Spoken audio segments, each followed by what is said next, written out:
What's up? I think we are live. Hello. Okay, we're in there. Hello. Welcome. Who's excited? I'm excited because it is Critical Eyes. Hello, my name is Mega. This is a show where we talk about Critical Role from the perspective of someone who has never seen it before, but has been DMing for a very, very long time. We talk about the good, the bad, and the ugly, and the beautiful. I theorize. We talk about stuff outside of the show sometimes, and try to have a lot of fun doing it. Theory stream? Maybe a theory stream. Okay. Theory stream just seemed like the best thumbnail for what we're doing here today. Because I don't know. The thumbnail might get changed. The title might get changed. I don't know yet. Because the illustrious John Forsyth sent me some context for kind of like the flow of how things were kind of going and playing out at the time of recording and streaming back in the past for Critical Role. And I just realized I didn't actually start or finish setting this up. 1 second. But there were fireside chats happening. There was other stuff kind of going on. And there was like Liam's Quest Part 2 happening at some point during this. And there was a Talks Machina that was like kind of relevant, but then maybe it wasn't relevant. I don't know. There's a lot.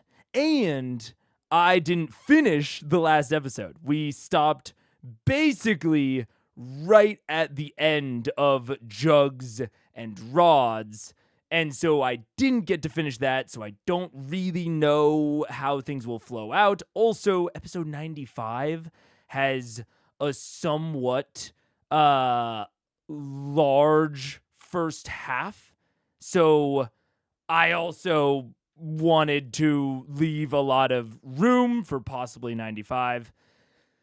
So basically, I don't know what's going to happen. I don't know exactly how things will go. And that is why it is a question mark. We might get into it. I have the thumbnail for episode 95 prepped, so we might get into it, and I might say, okay, we're just going to do episode 95. We're just going to go straight into it. Or I might not. Oh, whoops. Or I might not. You know, we're going to see.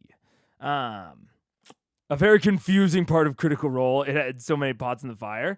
I'm sure.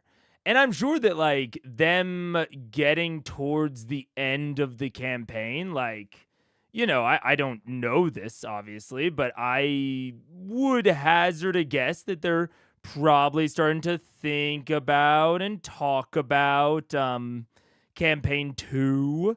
Like, I would bet at this point they kind of are starting to have some of those conversations. So there's a lot going on right now.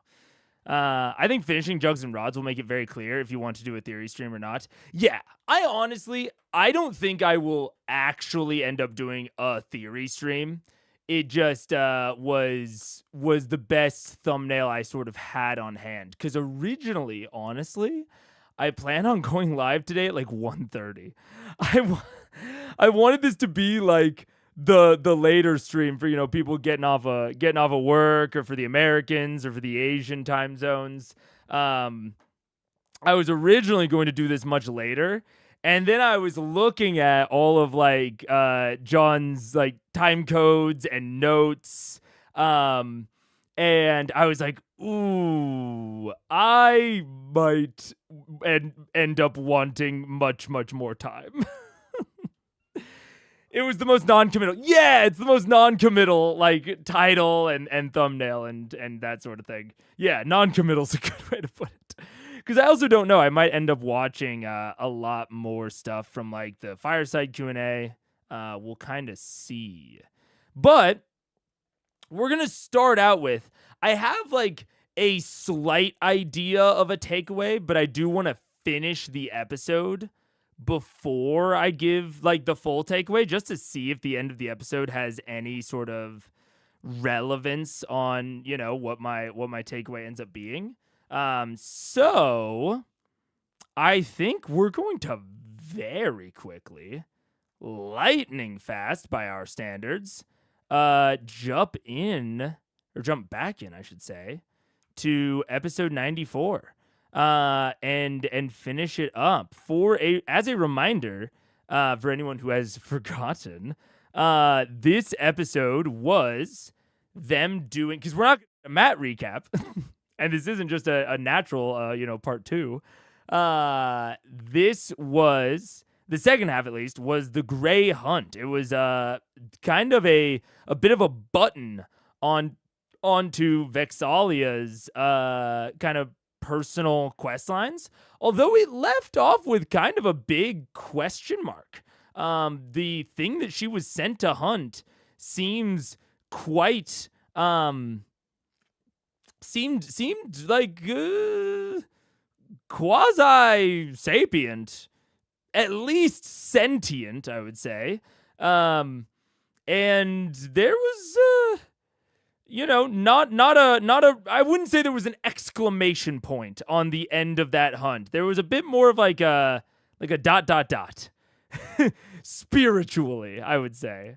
So I think we have about 10 minutes. So we're at 4:02. Yeah, we have about 12 minutes left of the actual session, and then we have like 4 minutes of post session left.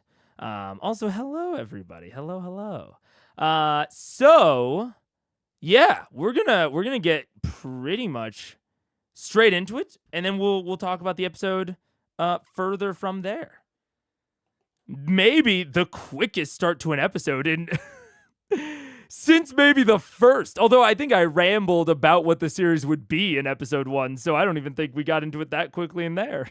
He's probably the only one. Fine. Oh, it's quiet shit. Yeah. There we go. A message from beyond.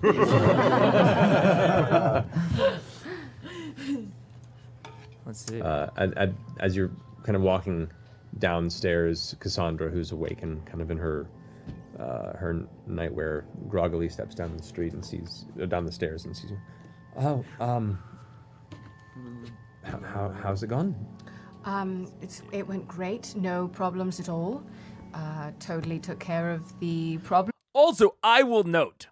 So I remember we had a small conversation about like maybe the characterization of the Gray Render as like maybe something that like wasn't like 100% cool to trophy hunt. How necessary or unnecessary that maybe was, like, especially, if this is kind of the button on Vex's arc, similar to maybe, like, Grog's fight with Earthbreaker Groon, like, how much should we have done that? But I will say, I think that there is some larger lore and, like, plot implications that the characters aren't, or that the players aren't necessarily considering, because... like, I feel pretty confident at this point that, like, Pelor does not have a direct connection to the Sun Tree anymore. Maybe he still does. Like, we have this knowledge that gods can still communicate with mortals via vision. Right? This is like an established piece of the lore.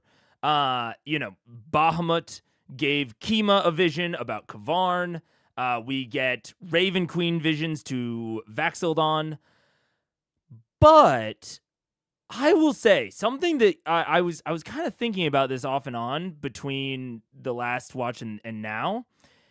I don't think, I didn't go back to check, so, gut check me if I'm wrong here, but I think that when Vax made his initial proclamation to the Raven Queen in the Marrowglade Loch, in the sunken tomb, about like, hey, I will like give you my life, I'll give you my service if you intercede on the behalf of my sister here, like as part of Vex's resurrection ritual.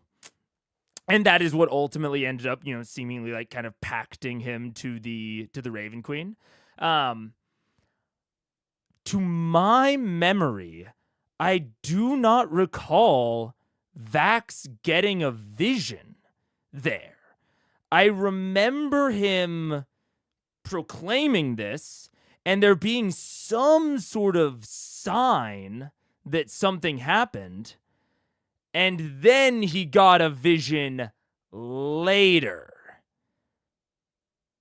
which sort of fits in with my general understanding of how this works. It seems to me, at least, that in Exandria, gods can communicate via visions if they already have a connection to you. So Kima is already I think she's a cleric or a paladin. I actually don't know which one she is, honestly. I think she's probably a paladin. Oh, you're right, G. Hercup. I do think everyone saw her. I think you're actually right. I think that there was like a physical sign manifestation of like the Raven Queen like looming over Vex. But similar to what happened at the Vesra. So it seems like, the Raven Queen might have special ability to manifest in the physical world because she manages the Divine Gate. I'm not taking too much to the bank when it comes to the Raven Queen, but my general sense of things seems to be that the gods can communicate to their like adherents or their followers or their acolytes via direct vision, and then everything else is like under exception circumstances. So it's like you can communicate to your followers directly via visions, which we've seen multiple times with Vax since. Now, with all that in mind, Vex is not a Pelor follower. Now, there could be, people are mentioning it's like, maybe she's immortal, so she has a stronger tie to the material. John, it was the champion's tomb, so it's her domain. So maybe there's something with the temples. Now, the Sun Tree, I could see kind of two possibilities here. Either the Sun Tree does make its direct surroundings kind of Pelor attuned, sort of like the tomb of the Raven Queen's champion. This was also like formerly a Raven Queen temple in the Marrowglade Loch. So, and we've talked about how it seems like the gods have special power within their temples. The Raven Queen seems to have special power within, I think it's Raven's Crest in Vasselheim, similar with Cord in the temple where they talk to Earthbreaker Groon. So it does seem like gods have kind of special influence over their domain specifically. So there's either a situation where the Sun Tree makes this Pelor's domain, similar to how the temples seem to work. The other solution to what's going on here that, frankly, I will say seems more likely to me is that something else hijacked the vision. That personally seems more likely to me. And it might be because I am currently reading The Occult Philosophy by Cornelius Agrippa, and part of that statement, or part of the cosmology of those series of texts involves trying to summon or contact angelic forces, but if you don't know how to do it properly, then you might accidentally get a demon. Like, demons will try to intercept your communications with angelic forces, or they might try to impersonate angelic forces. And so you have to, like, really understand your angelology if you're going to try to, like, contact fucking, Michael or Gabriel. You need to know, because demons are going to try to impersonate him. And that's, maybe I'm being influenced by that improperly, but that's the sort of energy that vision gave me with the roots, constricting her and it directing her to go and kill this sapient, protector of the forest. And, I think that Vex took it in a very reasonable manner of, saying, okay, this was maybe a less, proper or less effective guardian, but it's very territorial, so, she has to overcome it in order to take on, her role as the protector of the forest. I don't think that's a crazy read of the situation, and that would make sense if Pelor was the one that gave her that vision. I just don't know. It feels a little off to me. And I can't entirely say why, but it just doesn't feel quite right. Reading Agrippa, damn, it is tough. I'm also reading the Lesser Key of Solomon, or all three of the Solomonic occult texts right now: the Greater Key, the Lesser Key, and the Testament. And those are honestly way more what would the word be? Penetrable, I guess. Those texts are way easier to understand than Agrippa. He is dense. So when I say I'm reading it very slowly. Yeah.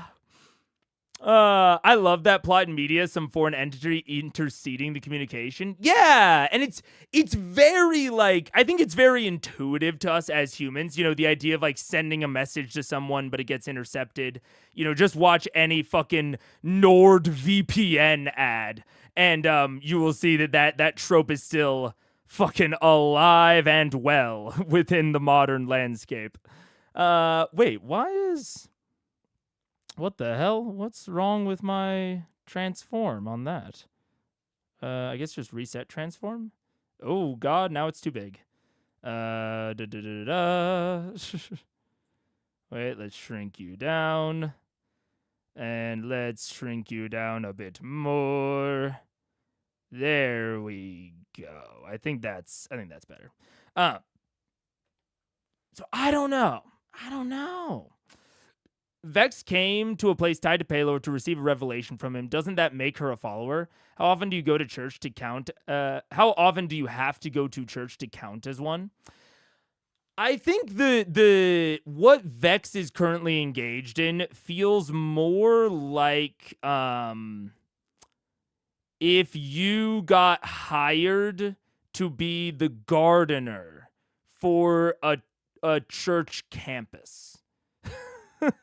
for the campus and the surrounding grounds of a big mega church.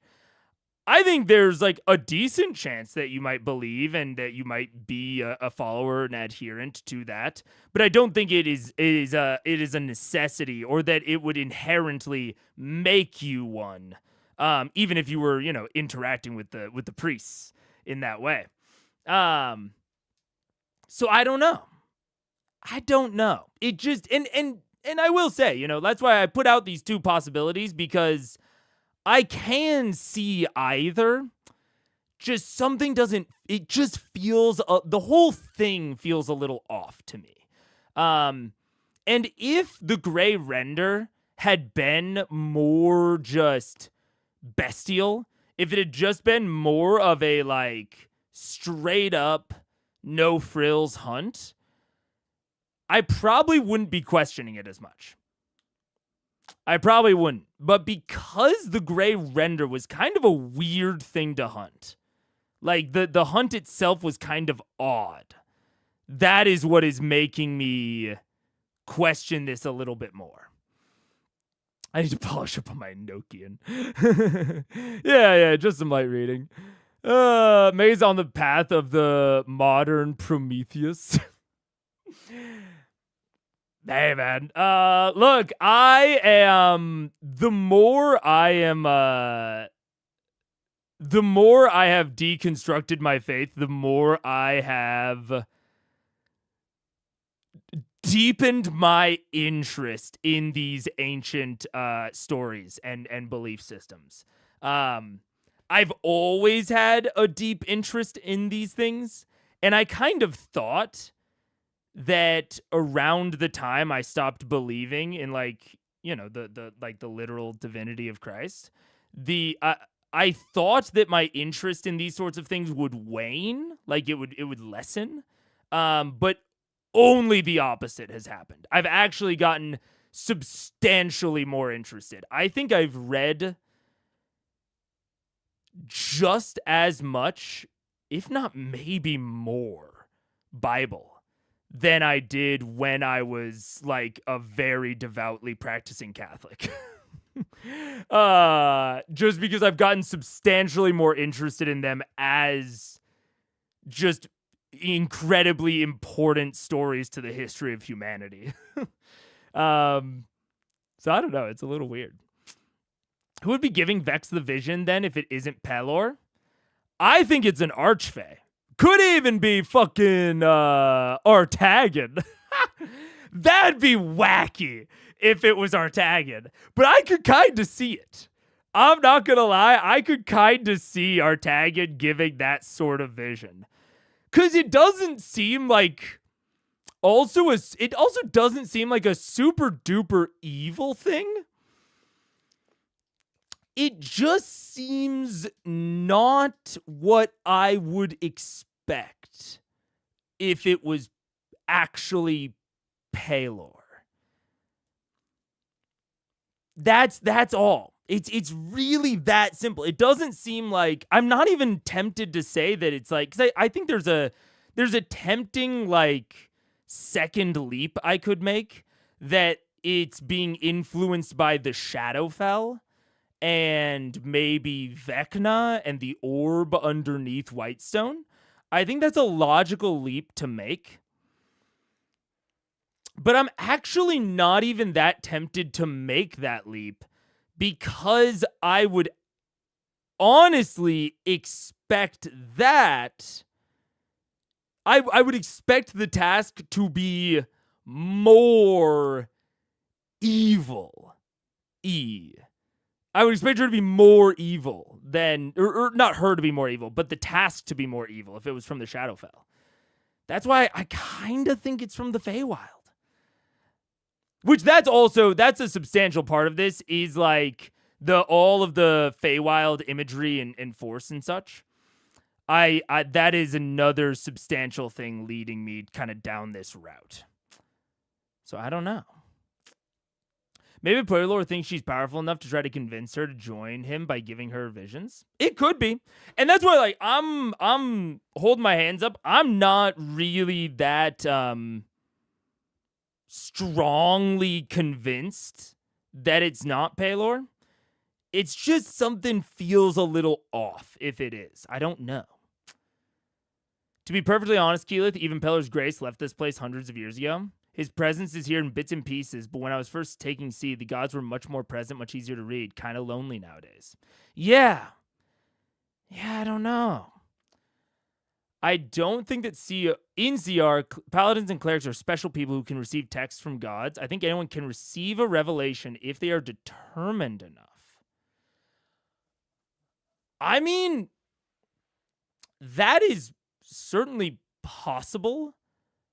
I just don't think we've actually seen anyone receive revelation if they aren't a paladin or cleric first. I think the closest we've gotten is in the Marrowglade Lock scene or the Vesra scene, where people can see the Raven Queen for a moment. But even that isn't necessarily revelation. That's more seeing a miraculous sign. Didn't Percy go to see Raven Queen? Yes, that was in her temple. I'm actually incredibly confident that the gods can talk to whoever if they're in their temple and if they go through the proper ritual, which that's why I'm saying I think that Whitestone, and more specifically the Sun Tree, might metaphysically be equivalent to a Pelor temple. And that Vex sitting and meditating under the Sun Tree could be equivalent to Percy submerging in the blood pool at Raven's Crest.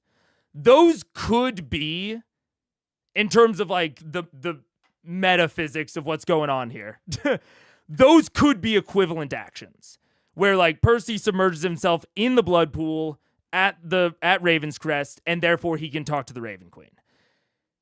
It could be that if Vex does the proper ritual, meditates correctly enough, she can commune with Pelor.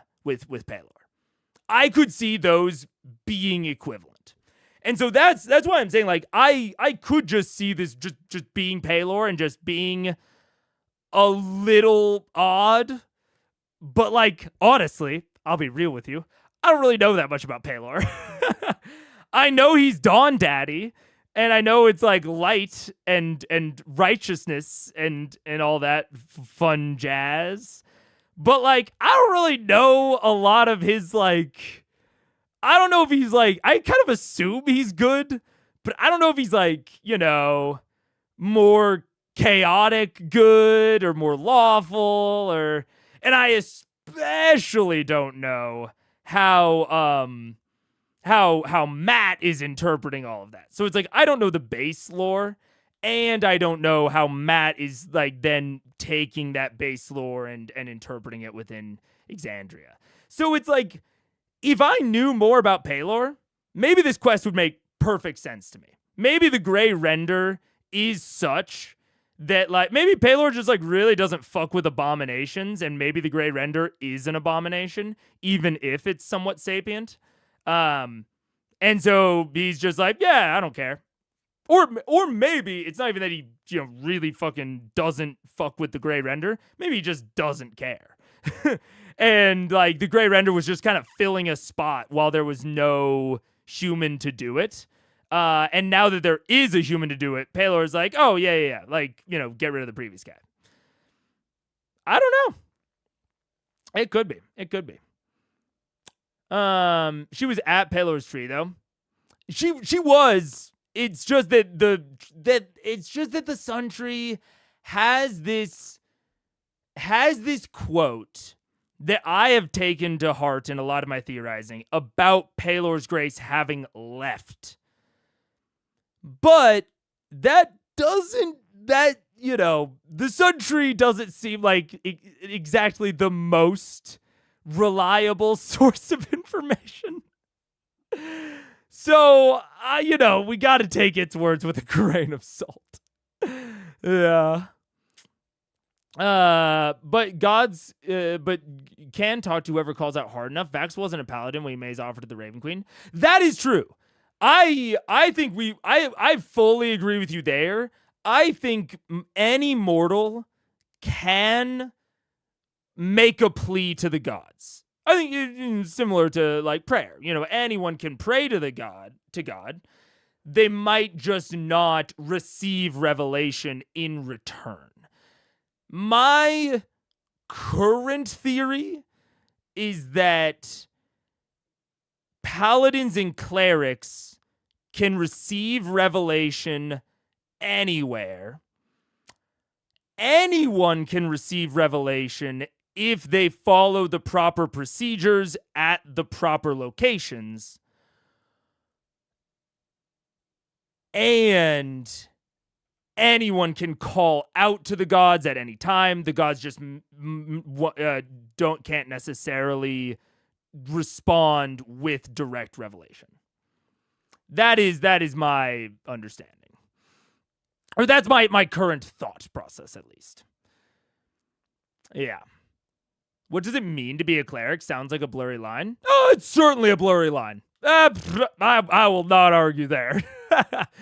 Certainly a blurry line, yeah. The tree roots being church or temple walls? Yeah, it's still consecrated ground for Pelor. Yes, I think that's, yeah. I think that is possible for what's going on here, yes. That is possible. The sun god should be neutral, right? Is the sun it's the sun which does the exact same thing every day until it explodes. It's fair. Paladins and clerics have the fast pass while the rest of us are waiting in line. Yeah, that's kind of how I think about it. Yeah, like you can write an email to Disney and they might read it, but you're probably not going to get a response. Yeah. Yeah, so I don't know. So we'll see. We'll see. I'm interested to see if there is any further weirdness. We'll see. There may or may not be. And if there's not, I'm just going to assume that it is the sun tree counts as consecrated ground for Pelor. And if there is more weirdness, we'll see. In the woods, and you are safe, and so is all of Whitestone.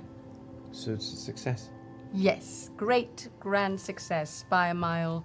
Just totally a success. Little woozy, but she did the thing. Even amongst your messy self, she kind of leans in and just gives you a soft hug and holds you for a second and pulls away. And she's shorter than you. You're for a half elf, you're average size, but she's pretty short for a human, especially for the amount of personality she wields. But she looks up at you and says, the amount of personality she wields is what you just said. like emanating from her, like huge tracts of land. That's not what I meant. Jeez. Personality. You guys, I swear to God. So much. Yeah, children. But she looks up at you and says, "Congratulations. Welcome to the chamber. Oh, thank you. Our mistress of the Greyhounds." Glad to be here. I'm just gonna pat your cheek. Anyway, I'm gonna get some breakfast. And she looks down and notices the kind of somewhat congealed blood that's now spattered across parts of her. Sorry. I'm going to go put on another dress. Anyway, welcome. And I'm glad. She walks back up to her chamber to change outfit as you guys continued on to see Vexta sleep. Yeah, let's get you into bed. Yeah? You get some sleep. It's so funny. I had this vision when he said Greyhound. I was going to charge in and be so amazing and maybe wear like a top hat as I was doing it, just be like really badass. That top hat. Yeah, something like very hunty Yeah. sort of I can picture it. thing. Laura Bailey And plays then League of It Legends. just fell fucking hard.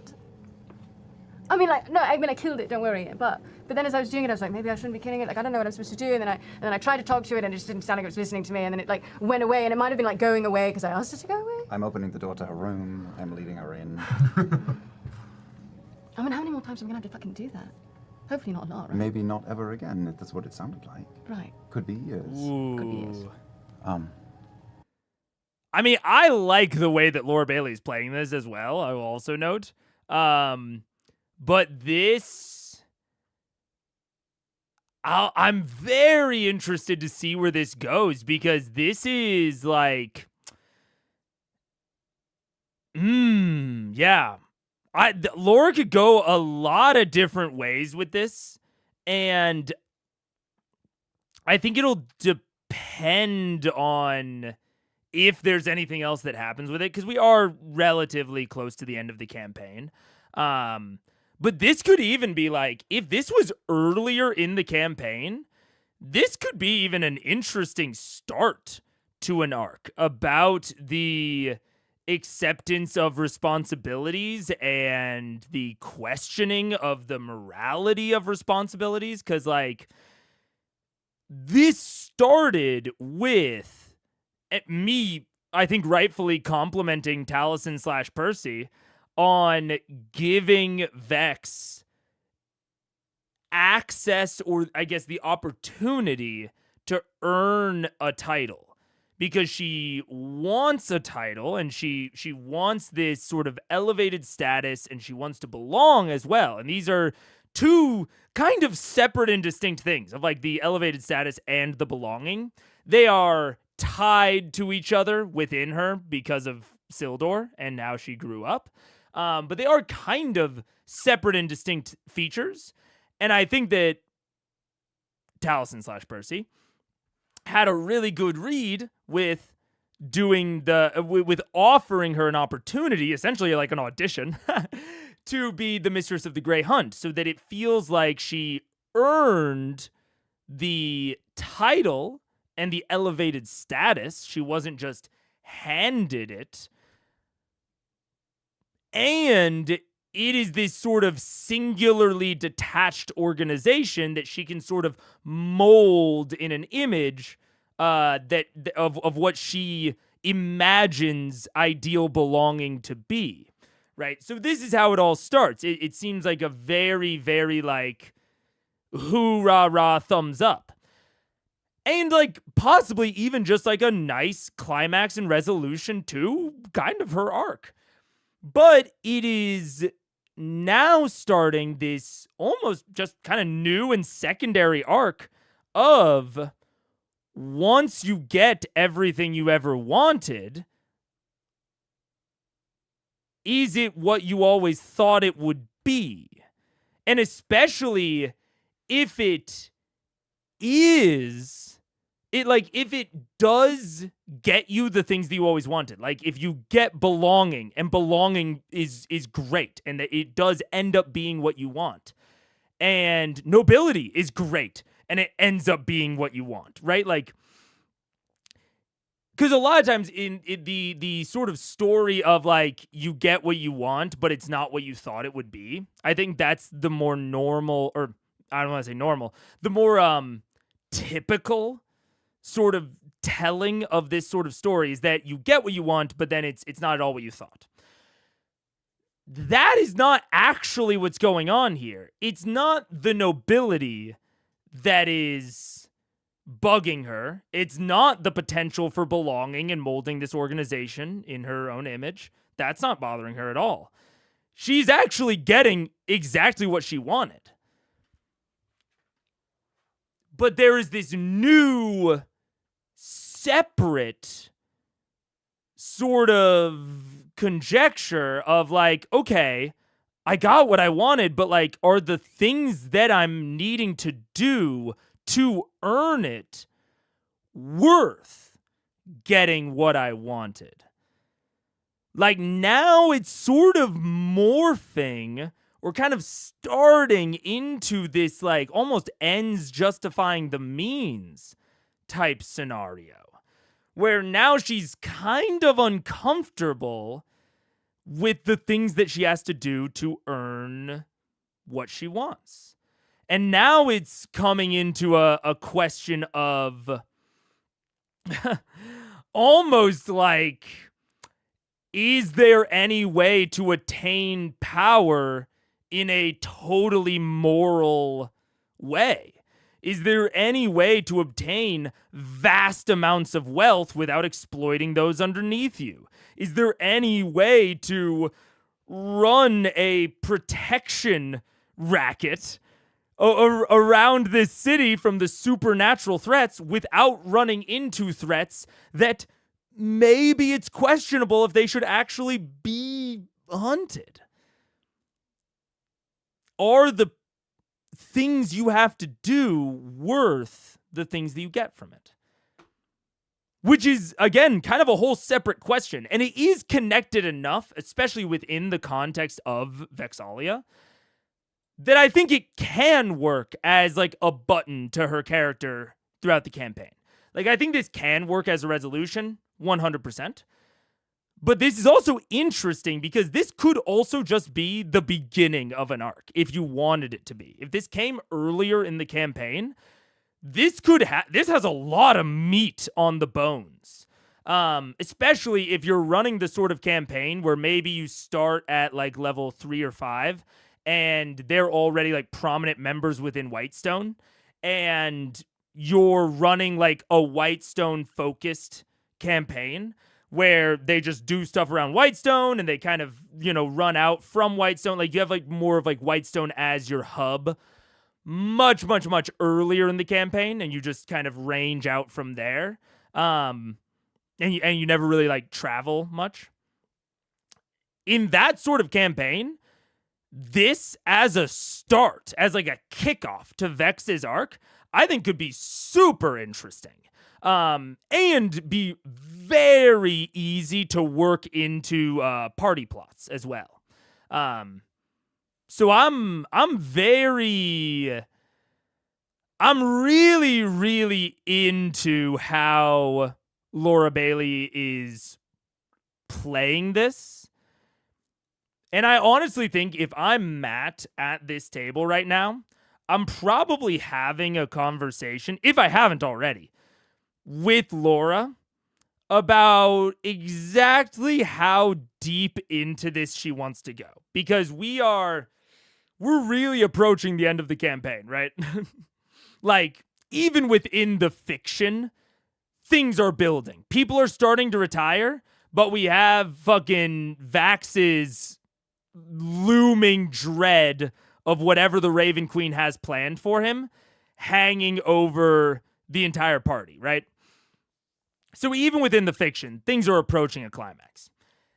And so I think it's very reasonable over the table to be like, how deep do we want to take this, Laura? Because you'll have to be... Matt has to balance how much to go into any given character at this point. Because of how little time we kind of have left now, was Master of the Grey Hunt always a thing in the world and no one ever talked about it, or did Taliesin invent it in that meeting? No, it has been a thing because we know that Reggae, I don't think it was actually Reggae, but someone, a similar name, Reggae Anders, was the previous Master of the Grey Hunt before the Briarwoods came in, and apparently he sucked. Apparently he sucked ass, Would be an interesting way to alternatively end a campaign where the PCs have to transition from adventures to people with regular jobs. The big bad is acclimating. That's kind of what we're seeing with a lot of them right now. It's like, Scanlan is acclimating and Percy doesn't really fuck with that, but like, Vax is so excited to acclimate, but he has this like final responsibility to where like he can't rest until he has put this final responsibility away, and he really wants to rest. Like, I think he is more excited to retire to the Zephyra with Keyleth than Keyleth even is. Not to say that I don't think Keyleth is excited to retire to the Zephyra, but I think Vax is so much more excited. So I think we're kind of seeing that with the end of the campaign of like how each of these characters are dealing with retiring. Because especially, and we had a long conversation about Percy's rage, and this is something that we didn't even bring up, but like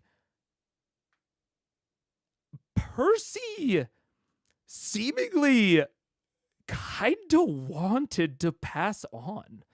Like,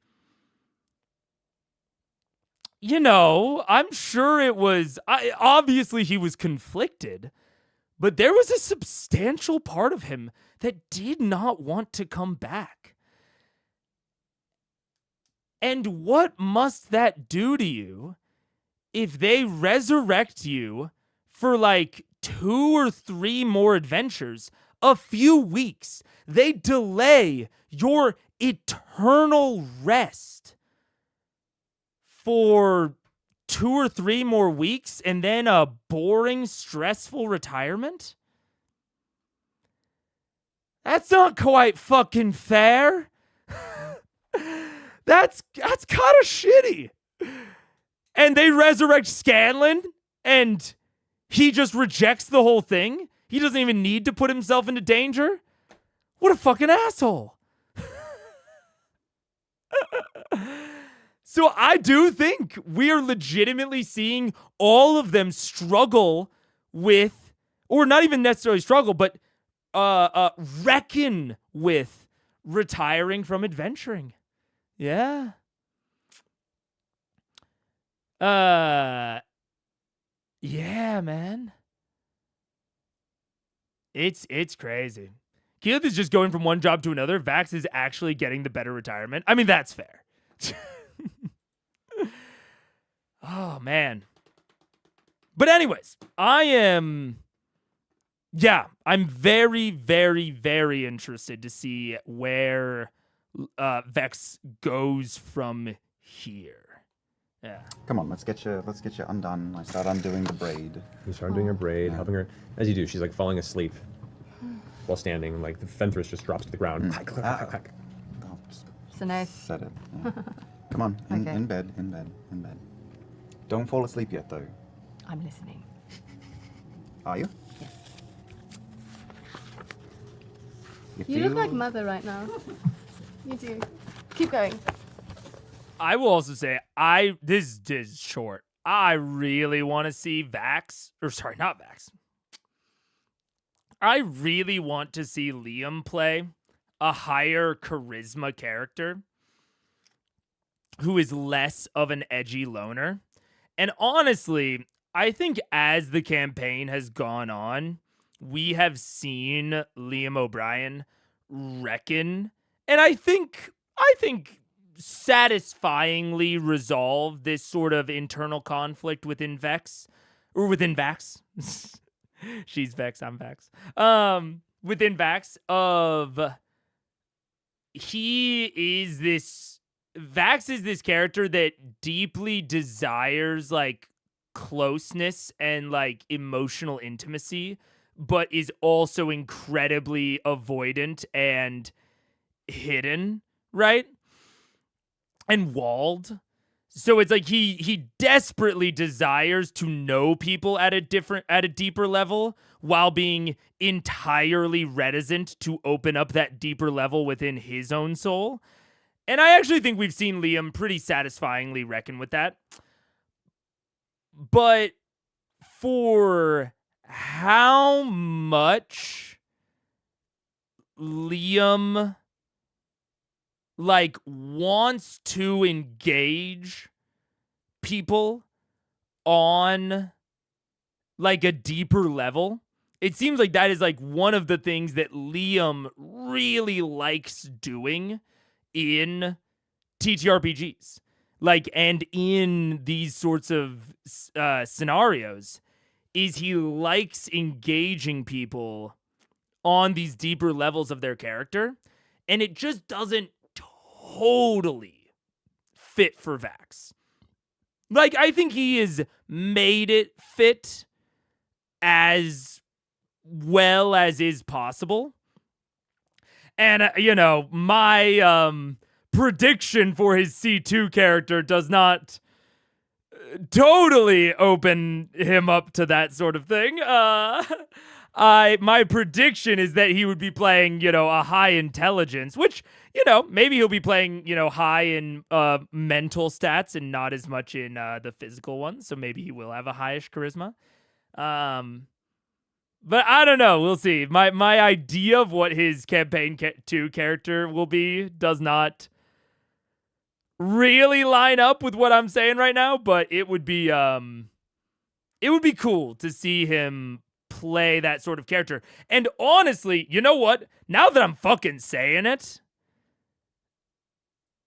Hal in C4 actually seems deeply like the sort of character that I am describing right now. Just more and more reasoning that I need to I really need to catch all the way up to live. Because Hal actually sounds exactly like what I'm describing that I want to see from Liam right now. I'm not sleeping, I'm just closing my eyes. Fuck, I love you. I love you. I've watched a little bit. So you did it. You did the thing. Yeah. Yeah. You've carved out a little spot for yourself here. Oh, well, For now. yeah, I guess so. This is the second half of that conversation. We've nothing left to do in the short term. Right. And you love Percival. And Percival loves you. So much like he's just so in love. No like, duh, I can- no duh. Obviously. And I love Keyleth. He loves me. Just so much. I don't know. So much. I don't want to set time on it, but You're leaving? you are going to stay here for a while. Yes. And you're welcome to come with me, but I don't think you want to go. No. You know, I'd hoped we'd have the gate stone for this moment, but Wait, are you fucking leaving now? no. Sit up. No, don't jump ahead of yourself. No, I just meant we have work to do. Yeah. I'm going to go to Zephyra, and you're going to be nobility? I don't fucking know. No, that's funny. How stupid is that, huh? Just a little bit, but you wear it really well. Thanks. Really well. You know, You're classy. we get some dresses made, it's no big deal. Yeah. It'll be so classy. I'm going to go, you're going to stay here. But now we have some homework to do. About what? About, Gods. yeah. Yeah. Keyleth can get us anywhere Yeah. when we need. She's super, super badass. Yeah. But you and I need to, well, we need to enjoy ourselves. You need to enjoy yourself, but we also need to meet up and do a little research. Because, calm down. Dude, and this is why I will continue to claim that I think Vax is the most maybe prominent and consistent leader of Vox Machina. Is because I think this is just one example, but I think he is the one that is formulating their goals and like pointing their noses in the direction they need to be sniffing, if that makes sense. I think he doesn't always do it, and we've talked about the various sort of styles of leadership that the various members display and when they display them and all that. But this is at the very least the sort of leadership that I think Vax most often exemplifies amongst the group. Is this sort of like, hey, we're a little bit aimless right now. Let's point our heads somewhere. And he's like, we need to do some homework on the gods. Now, I don't know if he's fully on my wave of Vecna issues, but he's obviously like, okay, Raven Queen's worried about something. I gotta fucking figure it out. You made the offer, not I me. know, I'm an idiot. So am I. This is so stupid. But we need to spend Why a are we little... making plans for it? I mean, I'm so excited about it. We're making plans for it because she is not done. I know. You don't know. No, I do. She spoke to me, Vex. Vexalia. Okay.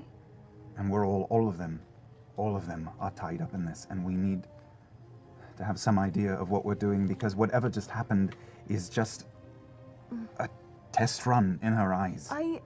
Oh, you mean like hell? I know! No, like all of it, right? Like the Dikens, everything, I know what you're talking about. Yeah. I know. The thing is, like, what are we gonna do? We don't know when she's gonna cash in on this. No, it could be a decade from now. Exactly. Yes. So what are you gonna do? Live a decade going, the Raven Queen's expecting something, or are you gonna live a decade going, well, here's my fuck all life. I'm enjoying it. both of those things. Okay. I want to enjoy myself, but just in Good. case it's sooner rather than later, you and I need to do a little bit of homework, And which we- you were very good at in school. I'm awesome at homework. Reasonable, very reasonable thing for Vex to say.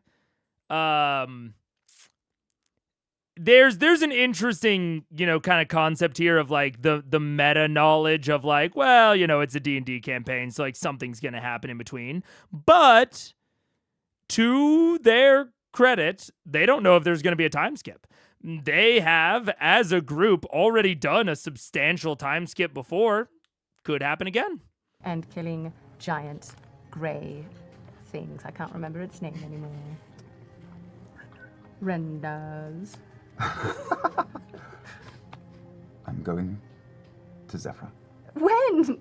Why do you keep saying it? Eventually. Okay. Because it hurts, because I love you, because you are... Stop laughing for a minute. You are my best friend. You are my twinnie, and only you know what that means. Hmm? Mm-hmm. You are always here. Well, good. It's all right if you go, dear. You'll still be here. I'll still be there. It's gonna suck. Giant dick. I don't know how to do anything without you. Yeah, well, you'll learn. You'll learn. You're learning already. I'm very proud of you. Are you like gonna get married? I think you should. I feel like you're gonna do it. I feel like it's gonna happen. I just want to be there for the wedding. Don't like go off in secret and do it, all right? I would be very pissed. I love you. Let me sleep. Okay. Do you need to yak before you go? No, I'm gonna yak in my sleep. I'm gonna Alright. lay on my side. That sounds bad. Good night. Good night. Night. As Good morning. she lays over and almost immediately passes out on the bed. You kind of give a long gaze as you step out of the room, Vax, and you turn at the corner of your eye. You see very faint movement. And you glance over at the edge of the wall next to the door where you leaned Fenthras against the stone, and you watch as elements of the vines and the curves and the designs of Fenthras seem to almost grow and curl even further. The bow seems to have established a more prominent visual presentation.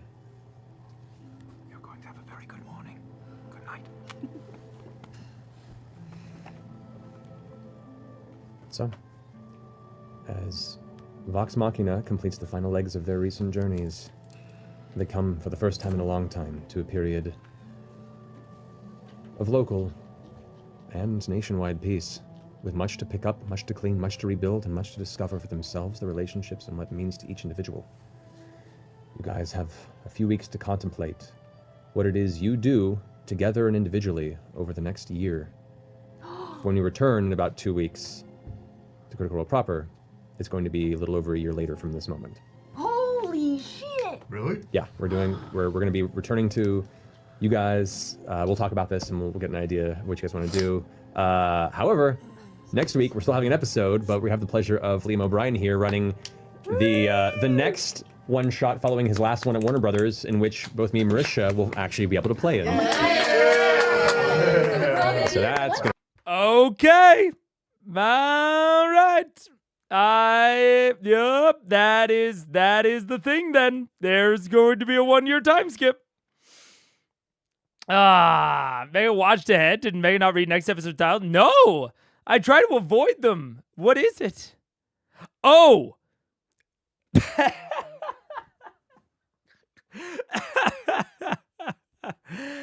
Oh, man. If there's ever been more proof of me not pre-watching, me wasting 10 minutes talking, like, debating if there's going, or not 10 minutes, but like 2, if there's going to be a time skip or not. Oh, man. Gold star for your spoiler protection? Yes, sir. I read them when I start, but I try not to read them otherwise. Fake reactor. Is Conan coming? Is Conan Conan Conan O'Brien? Yeah, he seems Yes. available. I'm pretty sure he's not doing much. Yeah.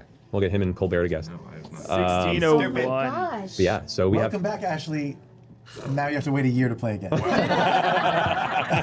year later. Yeah, 1 year later. So we'll talk and converse individually and as a group what you guys want to accomplish over the next year without the constant threat of perpetual death. Good. Good. And we'll see where that takes us in 2 weeks for the story of Vox Machina. Good. I love a well-placed time skip. I have long lamented I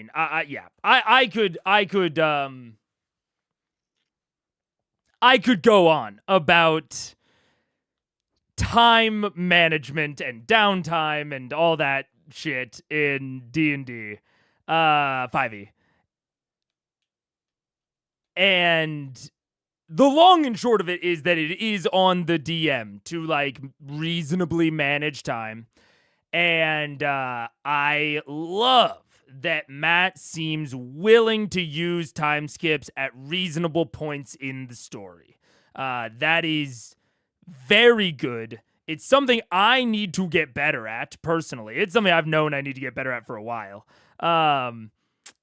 And it is, I think it is one of the only ways to make things feel reasonable in the fiction if people think about it hard enough, right? Like, we can all suspend our disbelief and just kind of forget that things happen as quickly as they do, right? We can do that. That's fine. But I think it's cooler and overall better when we don't have to suspend our disbelief as much. That's proof of Mega Free Watch. It's all for 10 to 15 minutes of everyone's time. That's facts. That's true. Look, that's I do what I can to avoid the pre-watch allegations. Oh man, if I can't, it would be like I'm sitting here thinking about how stressful it would be to have pre-watched. It would be, I would never, I wouldn't do it. It's not just that I wouldn't do it for like integrity reasons. I wouldn't do it because it would stress me out to no end to have pre-watched. Because I would be constantly thinking about, am I giving away too much? Am I giving away that I know what's coming? Or, and like, what would even be the benefit? That I could get closer?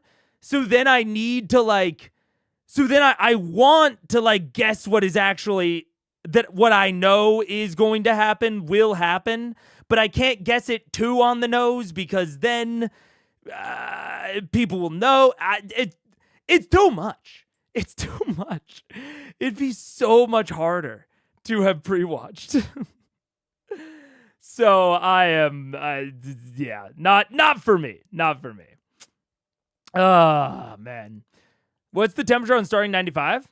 We'll see. I do really want to watch the fireside chat. We'll see after that, I would say.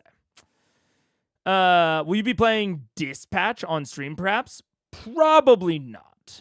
Dispatch is the type of game that I might play on my own or that I might play with Paige, but I'm starting to learn some of the markers for games that I wouldn't enjoy streaming, and it has a lot of those markers, unfortunately. So likely not. To the final arc of your story. And return next week for the awesome one shot. I'm super excited. I've never been able to play with most of you guys at all, which is pretty rad. I think it's like Satine ran a game like half a decade ago that we played it together. Playing as yourself. That's what's weird. Yeah. What don't know. Matt sucks. Mad Max. I'm going to. I'm going to be so bad. He's awful. He was terrible. I'm okay in the DM's chair, but I'm the worst player. It's like, what does favorite terrain get me? Hey, bitch. I'm gonna lie, I'm a bit of a rules lawyer. So memorize your fucking player's handbook. I apologize in advance. Oh yeah, I probably should should have announced the winner earlier. I feel really bad. All right. That's that. That's that. Is the title sarcasm? The title is non-committal because I don't know what we'll be doing.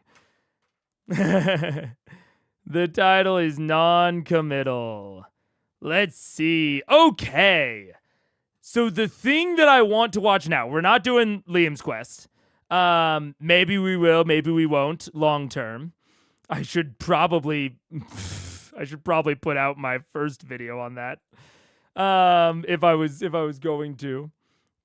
But I want to I definitely don't want to watch all of Liam's or all of the fireside chat, but there's one in part. There's a few spots in particular that I wanted to look at, especially since I generally don't. Yeah, I don't watch Talks Machina, and so this is more of like candid discussion that we don't normally see. And I was told that there was specifically like a bit of a social what? Oh. There's a weird thing that happened with the URL. There we go. That specifically there was a bit of a reaction to the Terry, Larry, Trish the Dish situation, and I wanted to see how that got handled. But I can't believe Mega's commitment issues. Oh man.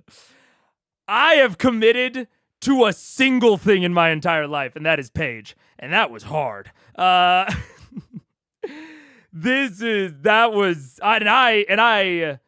tried to not. About 8 months in, I was like, commitment scary. And then I tried to be like, I don't know about this.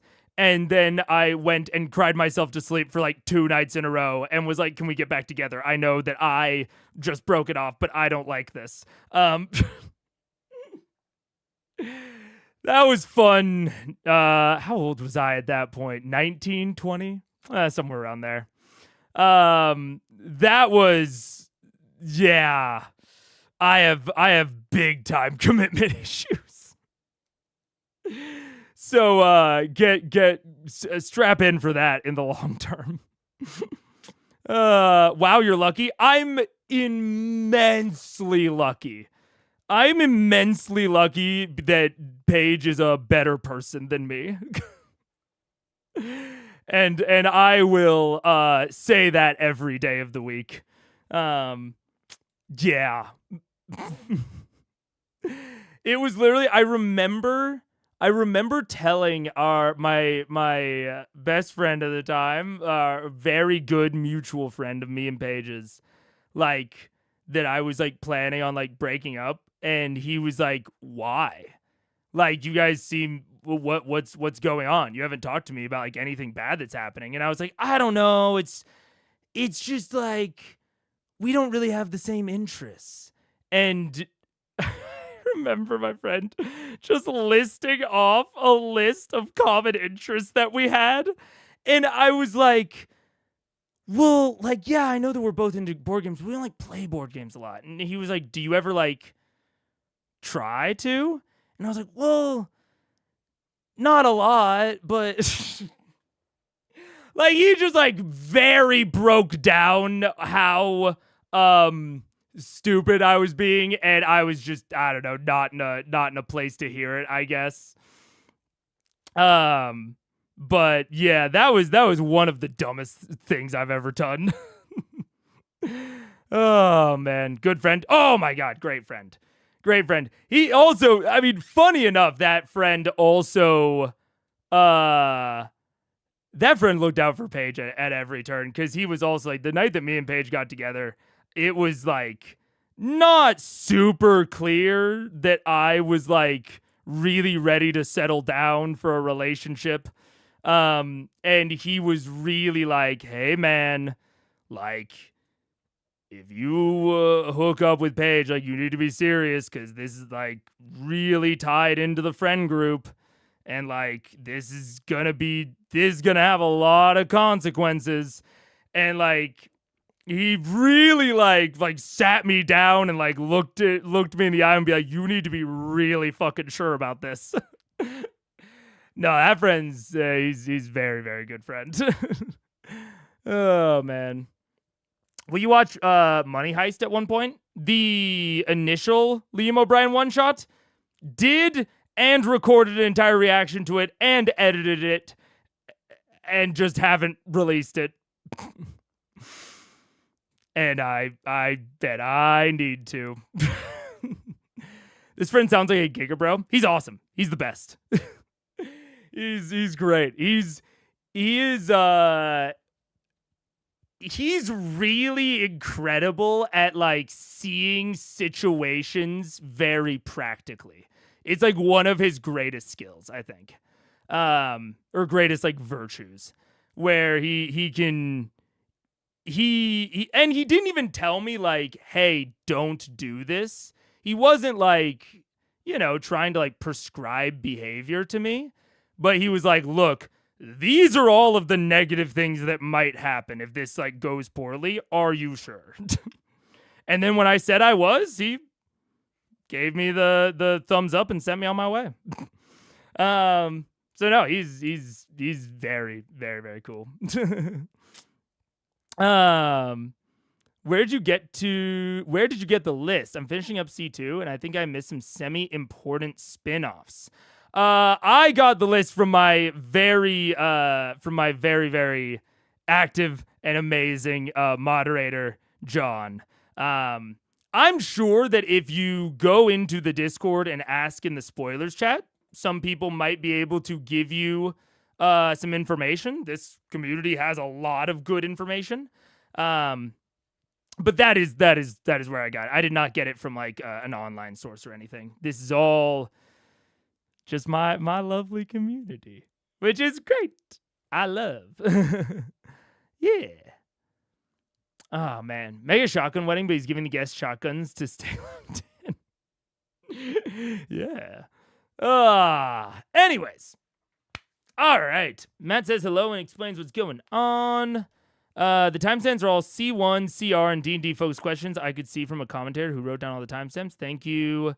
Oh, Penpello3485. Whoever you are. Thank you to...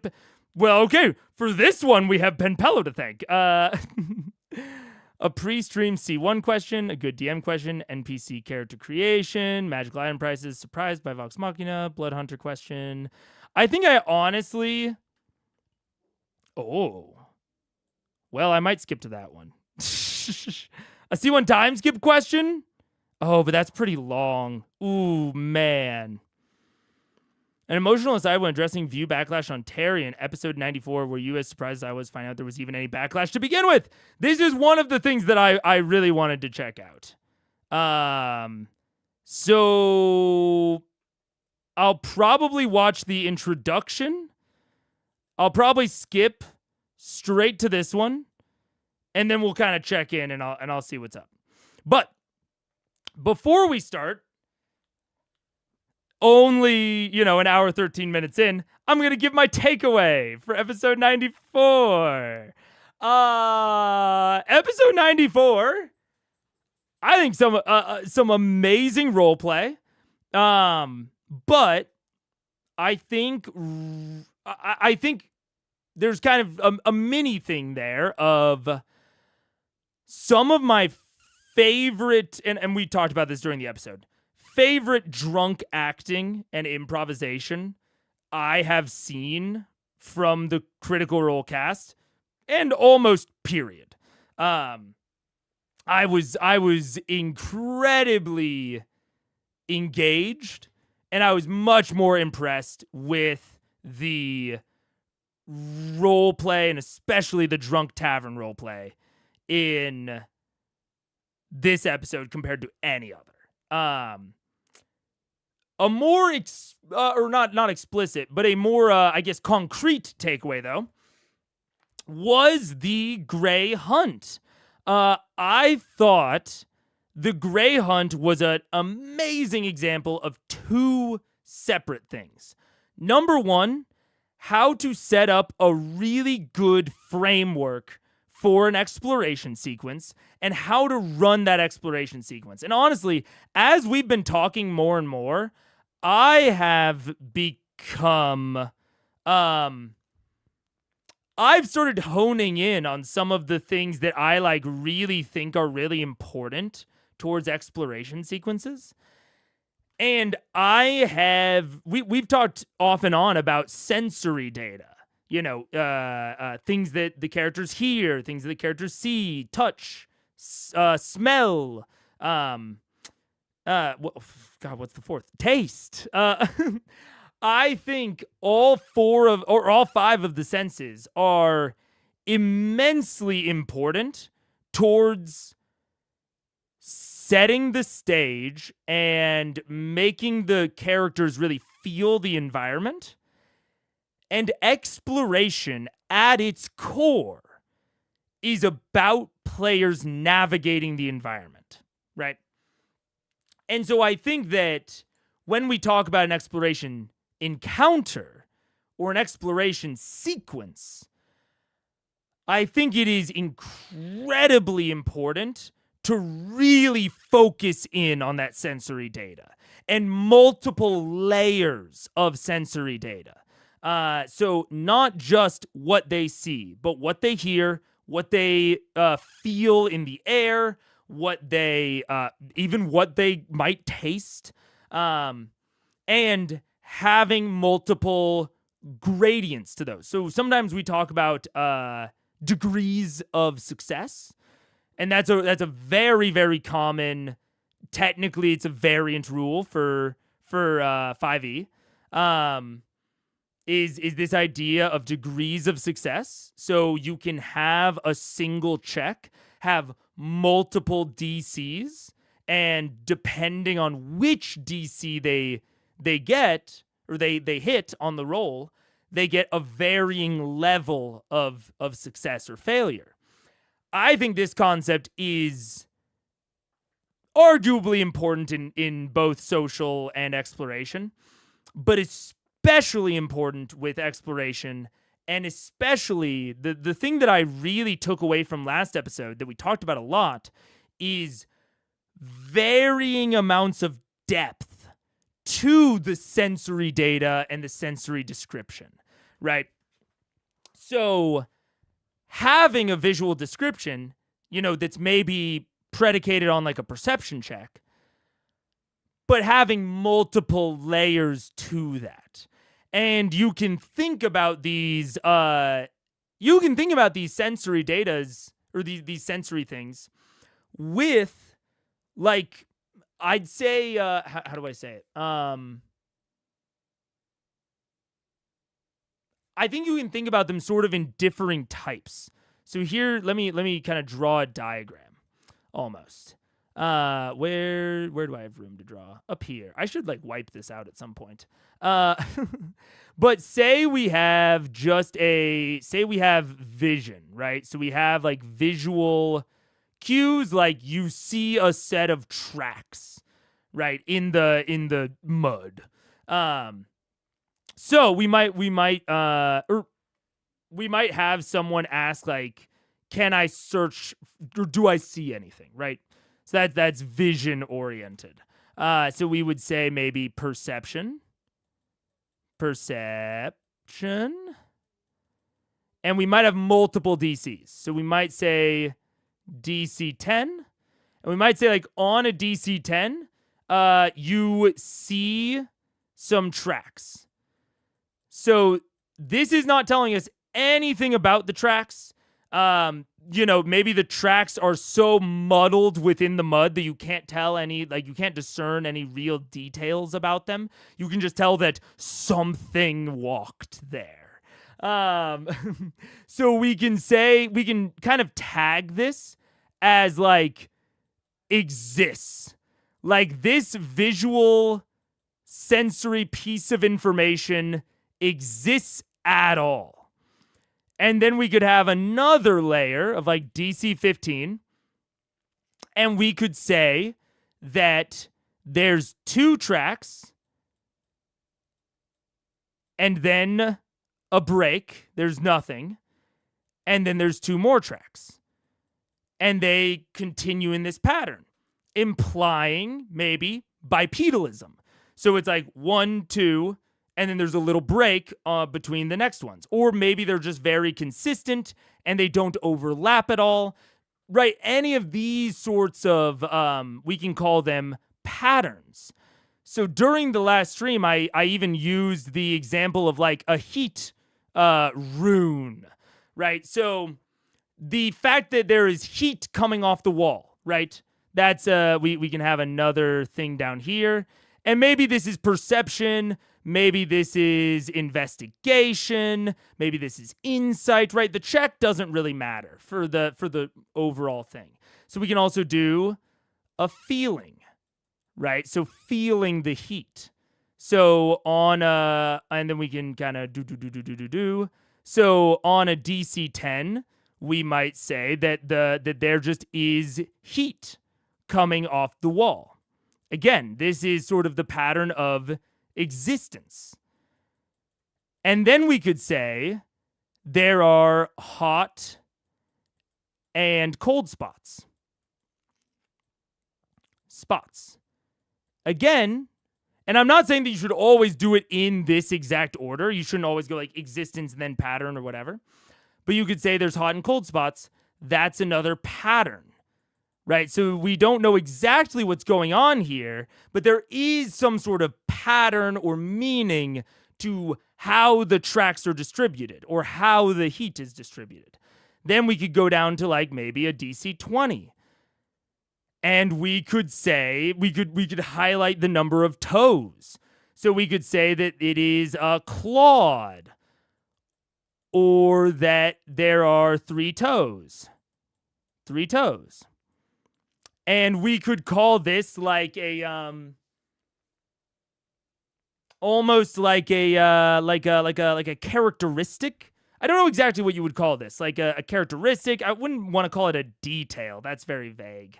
But maybe like external context or context dependent. So we might say like contextual. A feature? Sure, we'll call it a feature. Yeah, I like feature. So then you might call this a feature, and you might say that this heat is, that this pattern of hot and cold spots forms a rune. But you might not even know what that rune means, right? So this is a feature. Oh God, these are Fedu. I don't know. And then we could even have, a further DC, and you can reorder these any way you want, right? You could swap this like 3 toes or clawed. You could swap these with the pattern if you wanted to for your DC. That would be totally doable. And then we could, a feta. It's a feta.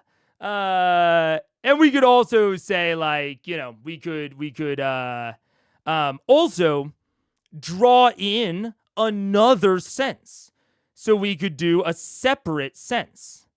Separate sense. Oh gosh, my handwriting is terrible with the mouse. So we could say that the tracks are sizzling, right? So they are sizzling where these tracks are. Sizzling. It's this auditory signal that something is weird with them. And we can use this with external context to help decide what this is. Maybe this rune smells like sulfur, right? Smells sulfur, right? Again, we're bringing in a separate sense. So a separate sense. And I am, the more I watched and the more I thought about the Hell's exploration sequence, the more I thought about this exploration sequence, the more I was like, I think if you want to run a really complex and like in-depth exploration sequence. And I'm not saying you have to be clear. This is a lot of work. But I think this is where I'm probably going to start the next time I run one of these, which I'm going to run one of these not too distantly from now in my home game. And so I will kind of report back on how exactly my players feel about this. This is based on a lot of stuff that I have found to be successful and broadly been aware of. You guys know I've talked about sensory data a lot. But I've never thought about it in this like explicit and systematic of terms.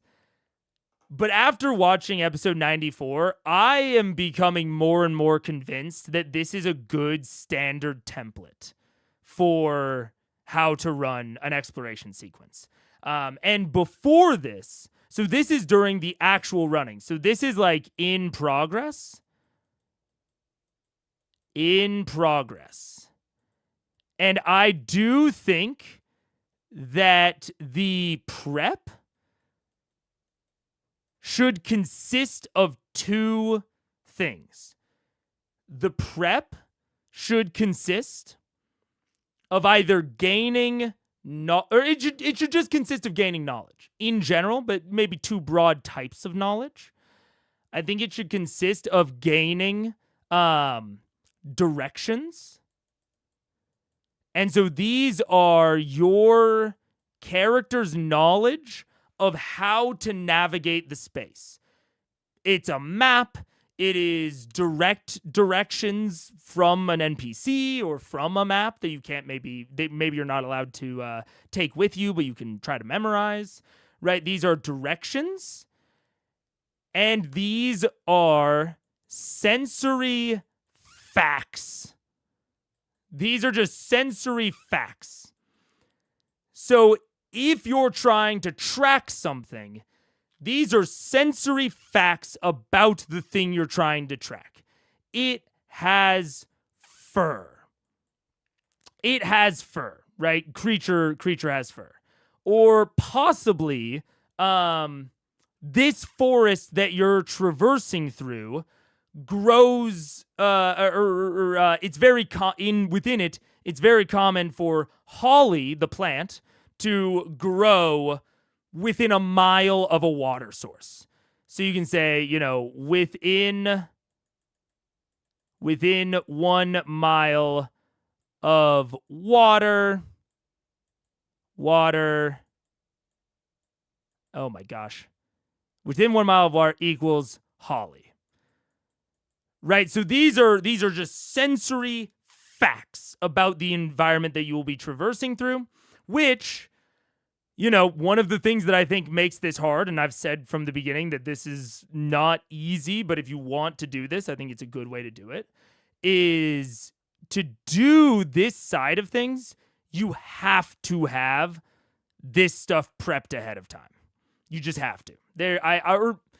You don't have to, but I guess it will make it immensely more difficult to improv if you don't. And then directions, we just talked through. That's a map. That is NPC wayfinding. Directions can also be just a lot, I guess, of sensory facts. A ton of sense facts. Like, the directions can be as simple as a ton of sense facts. And I think that this is the best if you want it to, take the entire session. If you want this exploration encounter to take a lot of time and be really complicated and be a true honest to God challenge on the level of a mini boss within combat terms, or a real make it feel like a puzzle video game. Just ditch the map, ditch the wayfinding, and just give them a fuckload of sensory facts. They all seem broadly disconnected, but if used very carefully together, can ultimately get them where they need to go. But I think that is kind of my takeaway from this session, which is a weirdly detailed takeaway, I know. But I'm coming more and more into this as like a way to reliably run interesting exploration. Now, there's probably a way to tighten that up, maybe abstract some things a little bit and make it a little bit easier to prep. I haven't quite gotten there yet. That's not my forte. But that is at least where I am going to start. I'm going to start experimenting with that in my own game, I think. Yeah. Very detailed takeaway. Yeah. Yeah. Are you ending the stream or starting something else? I'm going to start something else. We're going to start this Q&A fireside thing, and we're going to see where we go with that. Honestly, I might just have a short stream today, and we might skip Friday, or maybe we'll do a theory stream on Friday. This might be kind of like a weird kind of semi-off stream week. But we'll see. I haven't decided yet. I was pretty icked out when Sam introduced Tyrion right after that super emotional scene with Scanlan. It was certainly emotional whiplash. I think that is certainly fair. But I think there's an aspect of it of like ripping the Band-Aid off. And I think that it's I think there are going to be parts of the audience that are going to be unhappy any way they choose to handle that. Honestly, like no matter how much time they give it, there's, kind of like a variable amount of the audience that like, would be more unhappy if they had waited longer, or, vice versa. So I think you happen to get caught in the crossfires on that one. I'm pretty middling on it. I could kind of go either way with it. And then obviously we have people in chat that really liked it. Yeah, I think it's not it's hard to win there, especially from the perspective of an actual play. If it's at a home game, and I think one of the reasons that I am broadly more supportive of it is because I think at a home game, and that's what I think about a lot with these things, is I would want to get the friend in as quickly as possible. I would want to get them back in as quickly as possible, so that they can start playing again. Like, I think we should be very supportive of people retiring their characters, but then getting to continue to play. Now, obviously, they had ostensibly a big misdirect where, they were acting like Sam wasn't going to return, and then he did, and so it was a big misdirect to the rest of the players.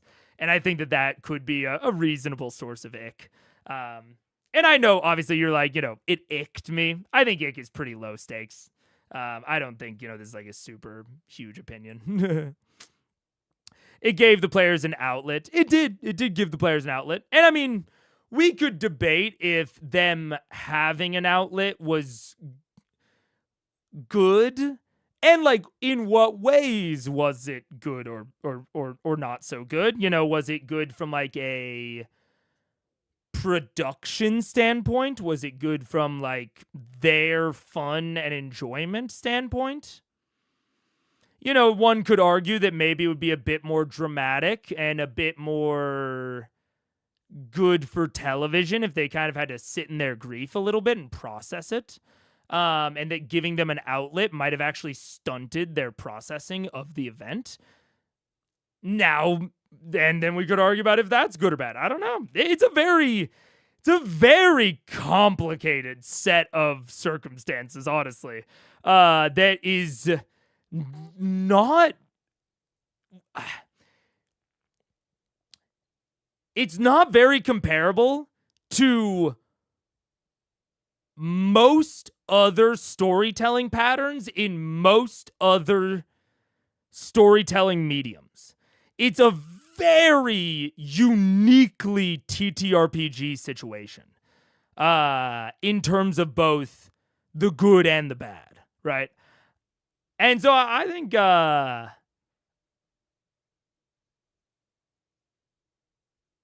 not necessarily not taking a side or not taking an opinion because I don't have one, but because my opinion is like so in flux because I have very little else to compare it to is more why I'm a little bit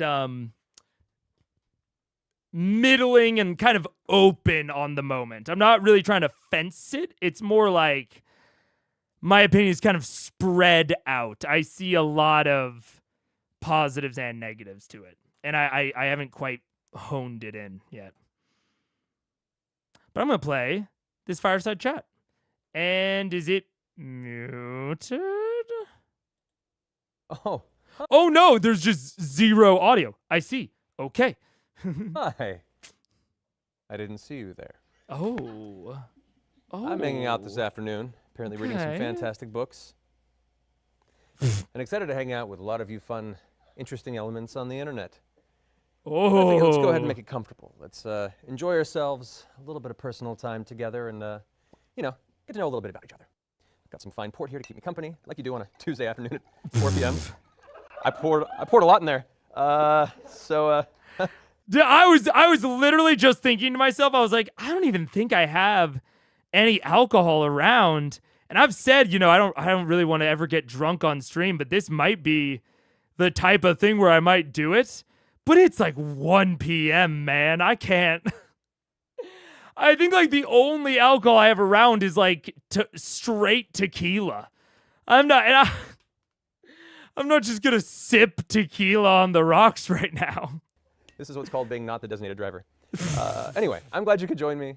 We're gonna have a good time, hopefully. This is gonna be a general hangout, get to know each other type circumstance. So as far as the types of questions, the quality questions, they can be game related, they can be critical role related, they can be role-playing game related, they can be voiceover industry related, they can be just life related. They can be stuff about my history or telling me about your history and just opening conversations about that. I kind of want this to be an open hangout, kind of a whatever you're curious about, and then I might ask some curious things back. So yeah, this is just a hangout. This thank you for the robe recommendation. Okay. The main thing I want to see, and then I'm gonna kind of pause, and I'm gonna think about. I think I'm gonna do this 120 question, and then I'm gonna take a break. I'm gonna go get some water, go to the bathroom, and I'll think about during that break what I want to do if I even want to continue the stream. I'm actually sort of leaning towards potentially just having this stream end after 120. And then maybe doing like a theory organization, like notes organization stream on Friday. I think that just might be a good plan. I might do that. I don't know. We'll see. I'll think about it more on the break. But we're going to skip to there because that's the thing I wanted to see the most in this. Oh, and it's also the most replayed. Okay. That doesn't bode well. Venture. Yeah.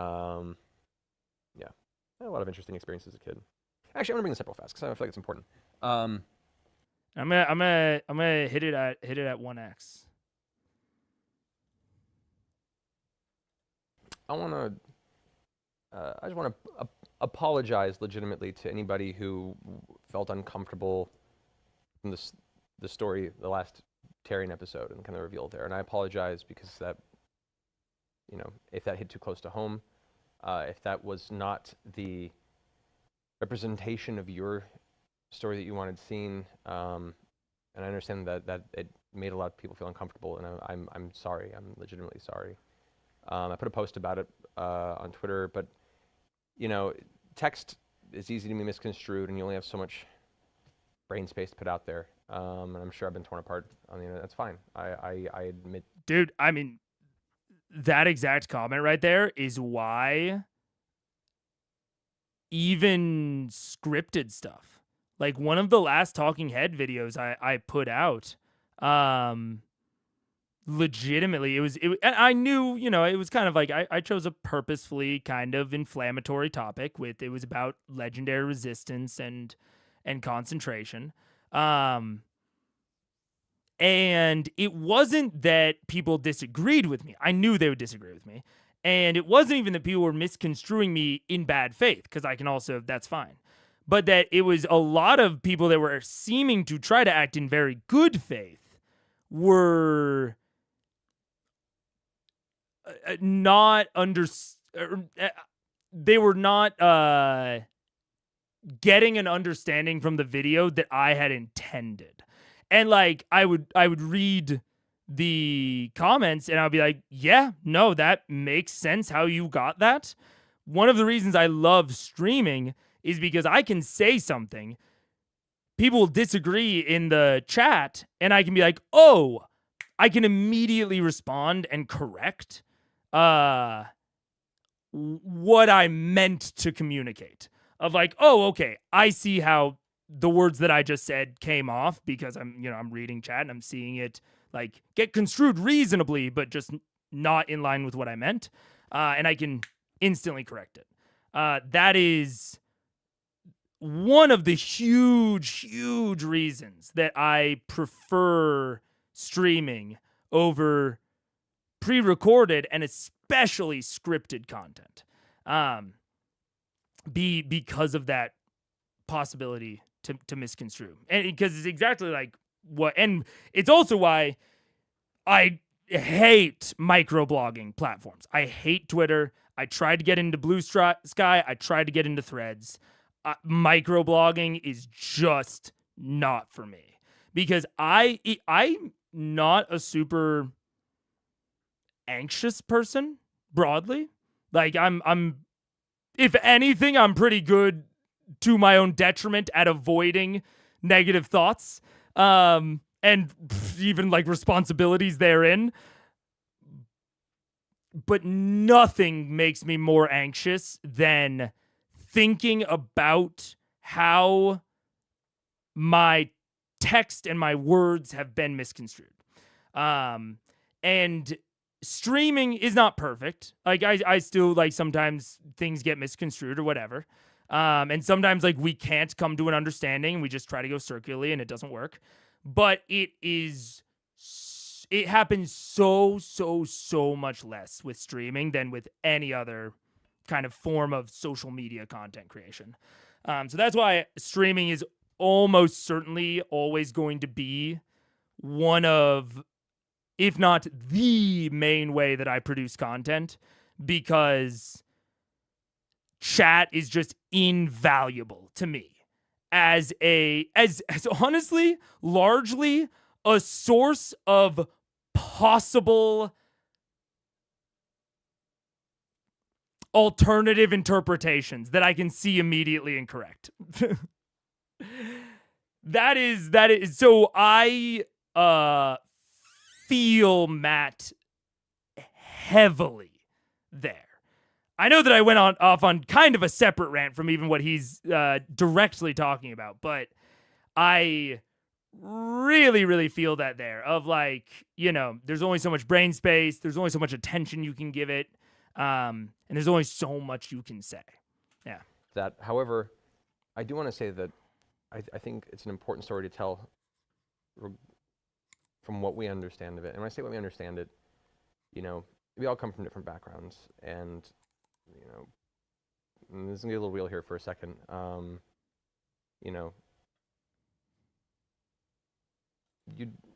We have our experiences to come from when it comes to story. We as actors, we write and we only create from experience. And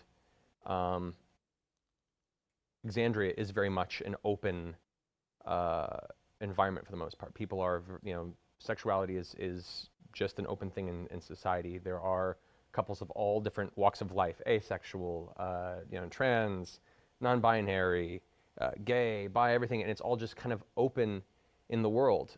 Is the world free of ignorance? No.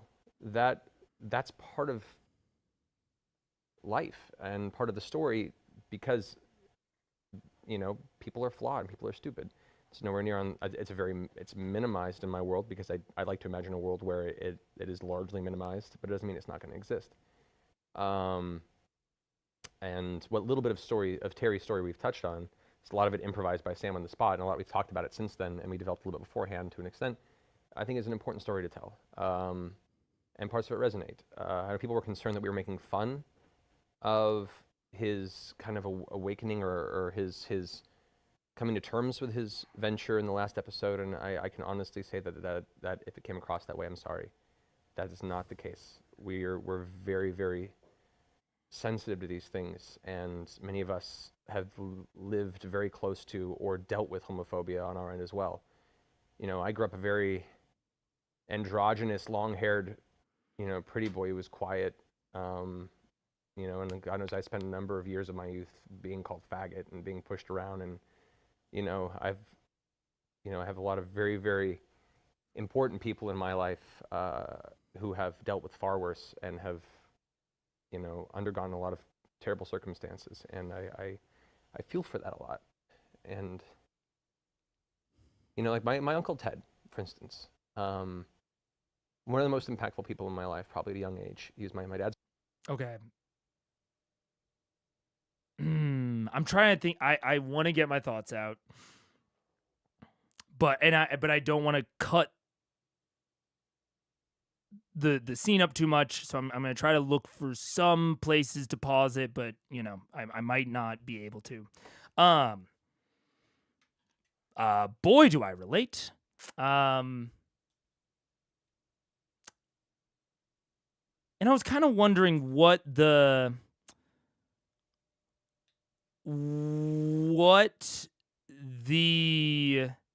backlash was.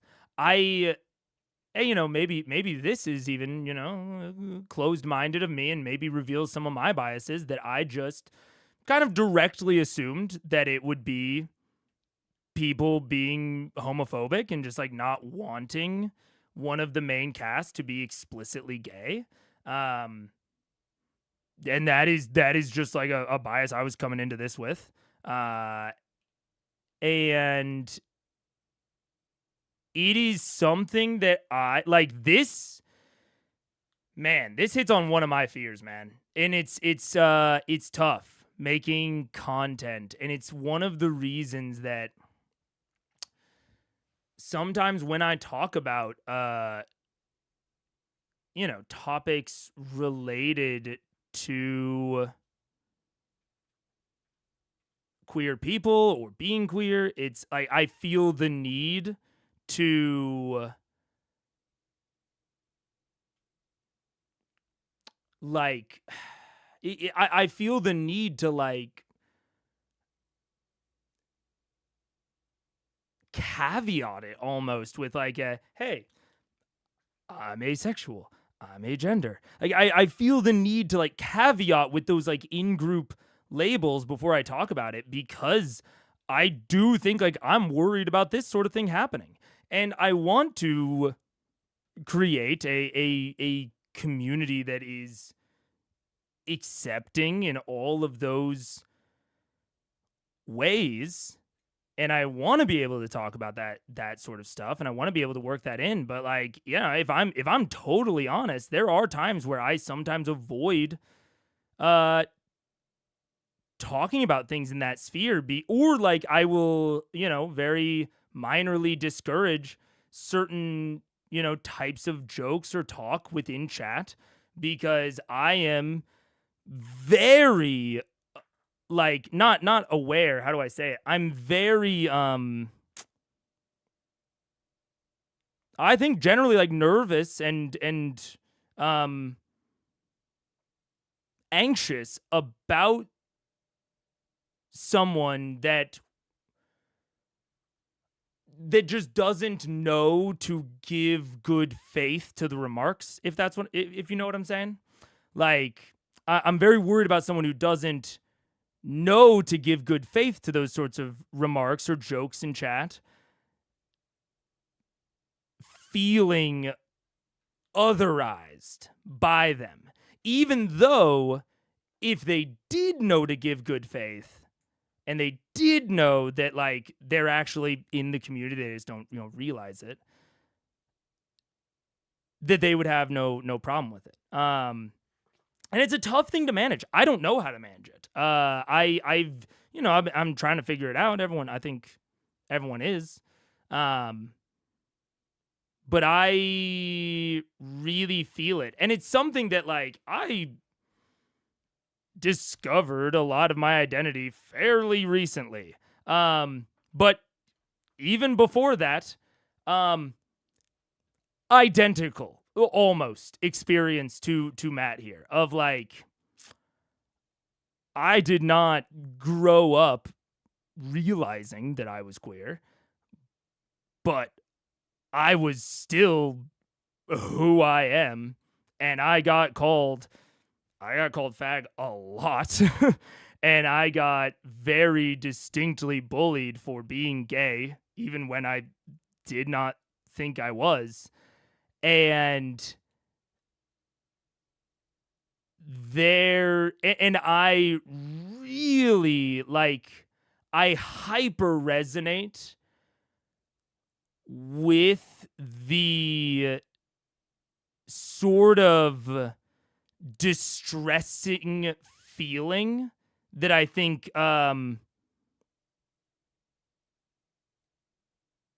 that I think Matt is communicating here of like, he's caveating this like with we can only pull from our experiences.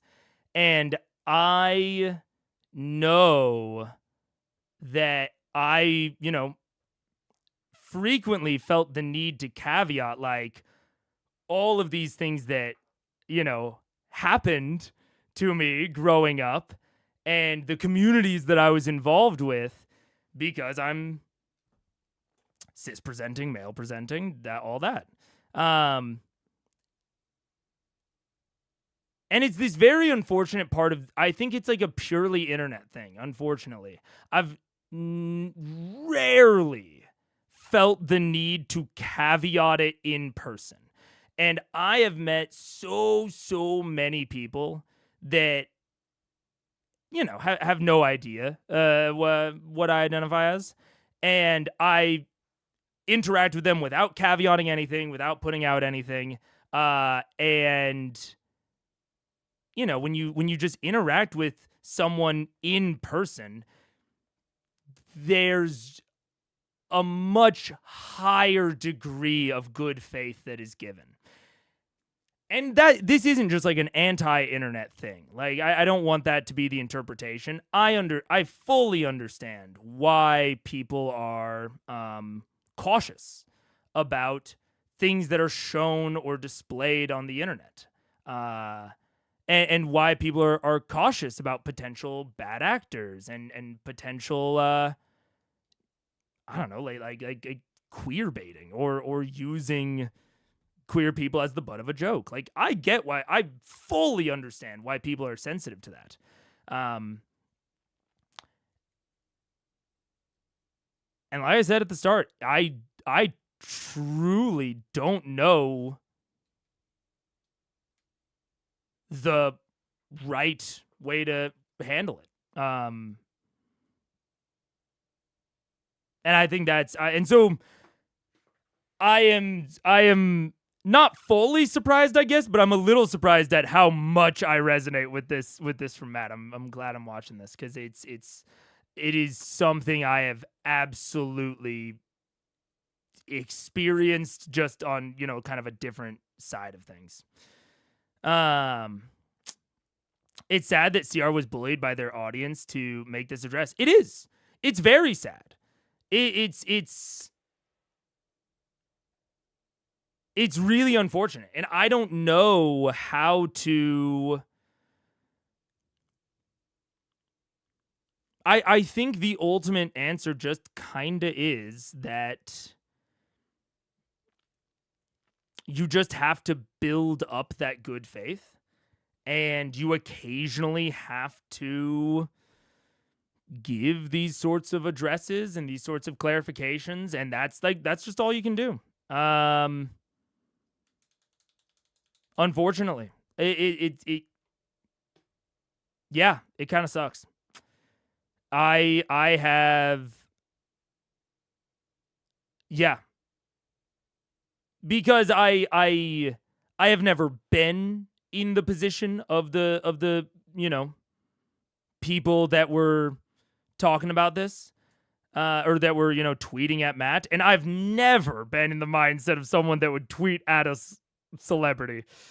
So it's a pretty different mindset to my own personally, but I get it. I am not unsympathetic to that mindset, and I do try to think about it quite a lot, and I have not found the right way to handle it. Yeah. Earth has shitty world building. Yeah. That's why I add homophobia in my games so they're more realistic is bullshit. Any world would be completely consistent and logical without it, maybe even more so. I think any world certainly could be.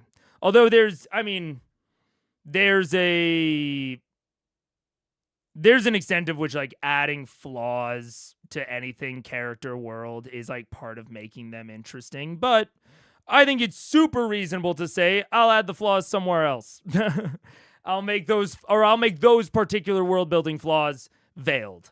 Maybe they don't have to be aligned, but they can be, like Matt said, minimized.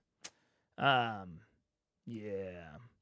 It can be so frustrating at times, the need to constantly throw your labels out there, and at the same time, it's so easy to see why that feels needed. Exactly. It's so frustrating that good faith is so completely decimated on the internet a lot of times. It's the exact same underlying feeling of why I feel compelled when I recommend a different channel to say, I don't know them personally. If they actually suck, don't fucking, I didn't know, blah, blah, blah, blah.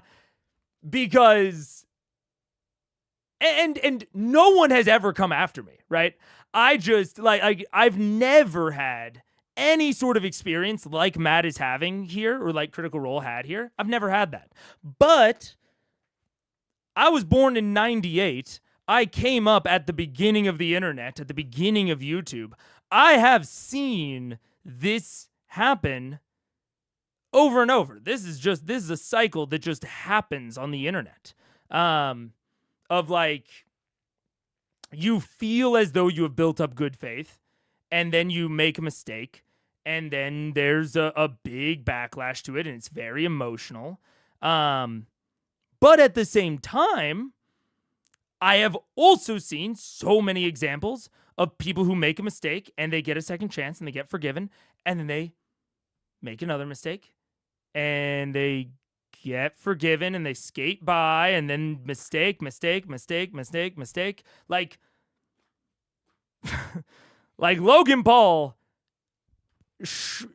made fun of a dead body and just raw posted that with absolutely no hesitation. That's crazy. So I don't know that there is a solution to it. It is so insanely frustrating that good faith is just gone and just like kind of isn't there. But simultaneously, I get it. I get why people aren't willing to like have good faith for content creators. And like, frankly, we don't know content creators. You guys don't know me. I don't know any other content creator. I don't know Matt. They could suck. And they could just be performing all of these things. And we will never know because we don't know them. So, it's all very... it's all very, I don't know. It's I think it's kind of an impossible problem that you just have to navigate. Yeah. There's an above table spoiler that informs this video. I'm very on the fence about it. Nothing to do with Exandria. Let me know if you want it now or on stream or never. It was revealed about 2 months after this video. I could take it or leave it. If you I'll leave it up to your judgment or the spoilers chat judgment. I don't whatever. I don't think it's necessary, but it might be additive. Yeah, this wasn't what I was expecting. Yeah, that's fair. I get that. Yeah. Oh no ads yet. Yeah, the episode schedule is a little bit thrown off. Yeah. But Logan Paul made his fans on the basis of being an ass, which was why that didn't end his career. No, and that's true, Pharaoh. And like, I'm not saying it's like fair. I'm just saying I get why good faith is not automatically given on the internet. Is more what I'm getting at. Yeah. I think if you don't watch 95, I myself will push for you watching the C1 year skip question and what the poll results were. BTW, the 2 big timestamps. Okay. I might be down with that. Yeah. I'll take a break. I'll look at it. I'll think about it. Yeah. Yeah, people have been burned. Yeah, people have been burned. Yeah. Tal came out as bi about 2 months after this. When Matt says there are people in his life, it's Tal at least. I knew that Tal was bi in general. I did not realize the timing of it. And that's extra, like, I don't know. I don't want to get like parasocial about it. I don't want to imply things that aren't there, but I can't imagine that Tal didn't feel at least a little pressured by this situation to come out, which fucking sucks. Like there's no other way to put that. That super duper sucks. And I don't know. I think there's a good example, I actually think, in my own like viewing habits, I guess. Of like, I remember at some point a commentary YouTuber that I won't name said something that like kind of aligned with like, you know, my ideology, but was like really kind of extreme, and I really didn't fuck with the tone, and it really kind of gave me like an ick feeling. It was essentially something along the lines of like, if like I think this, if you don't agree, I don't need you as a viewer. Have a bad fucking life. I'm hyper paraphrasing, but that's essentially the tone. And I did not tweet at that content creator. I didn't leave a comment. I just like didn't watch their videos for a while. And honestly, now I occasionally do watch the videos. Like I'm you know, like whatever. I am much more in the vein of like, you know, just watch or don't watch. But again, I get why some people aren't in that vein and want to take a more active role because they don't want things that they, you know, don't agree with, especially things that are so personal to them, to exist. And they maybe want to like guide or educate if they think that people are off base. But man, oh man, I don't think microblogging platforms like Twitter are the right avenue for that. And I don't think that comments are the right avenue for that either. Maybe an email or a letter. I don't know. Frankly, something private. Because I'll be real. For me, any amount of public display of feedback feels too much like scoring points to me. It feels so much like scoring points to me that like I'm hesitant to give it good faith. And so it's I don't know. It's tough. But even in my own experience, like I've had people reach out with feedback via email, via DM, or even via the Discord, which is more private, I think, than, you know, like comments or Twitter, especially. And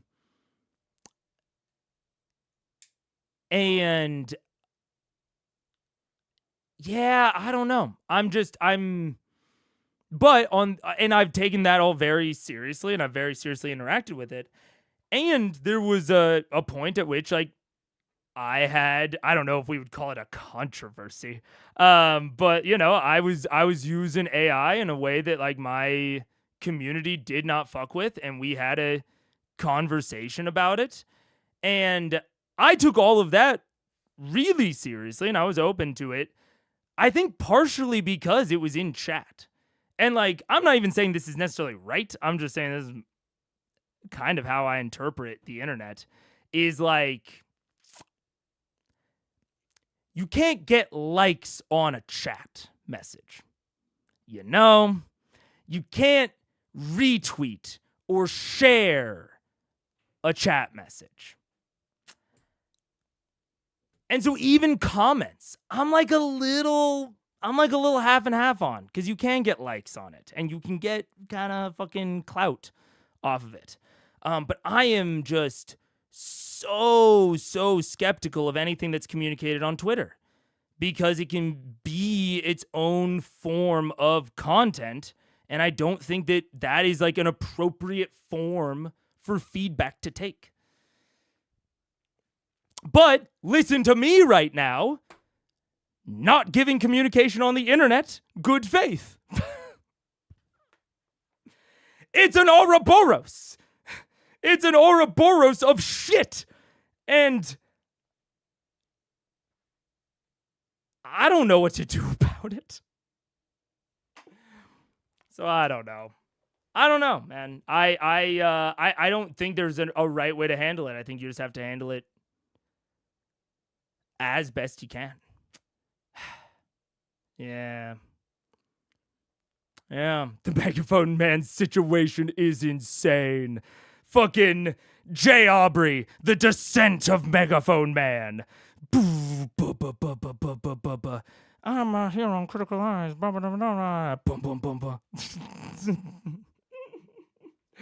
Oh man, I'd love to have a Jay Aubrey video made about me. That'd be crazy. I just want to see myself edited like that. I don't want to have done the things to earn that sort of video. I just want to see myself edited like that.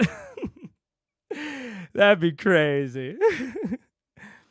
Those YouTube videos where a creator will hand out money to people on camera feels very performative. To me, it's like, yes, yep. So that's why, like, it's so complicated. I get it from all sides of the camera, but I just feel like I can't trust any of it. Yeah. And I recall I stupidly linked a 4-hour video for you in that convo. No, I mean, I think that's fine. I don't even think that's stupidly. Like, that's what I'm saying is, like, I kind of trust feedback from chat and in chat way more than I trust it on other platforms, because chats can't carry their own clout separately, you know? There have been a few channels I subscribed to where I stopped liking the creator and at some point unsubbed and returned a few months later and realized, oh my God, they're horrible now. Yeah, and sometimes that happens and you just fucking cut that out. Yeah. Yeah. I've never thought about getting clout from a comment. And, you know, it's not, I think, as doable as getting it from a tweet, but it can happen. And that's why, you know, I'm a little bit more even-handed on comments. Yeah. Yeah. I mostly run comments through the filter of, I feel comfortable saying this in a crowded room of strangers. That's fair. And, like, again, that's why it's like, you know, for me, communications that I trust or that I give more good faith to have, like, an order to them of, like, email, Email, in chat, in the Discord, comments, and then big gap.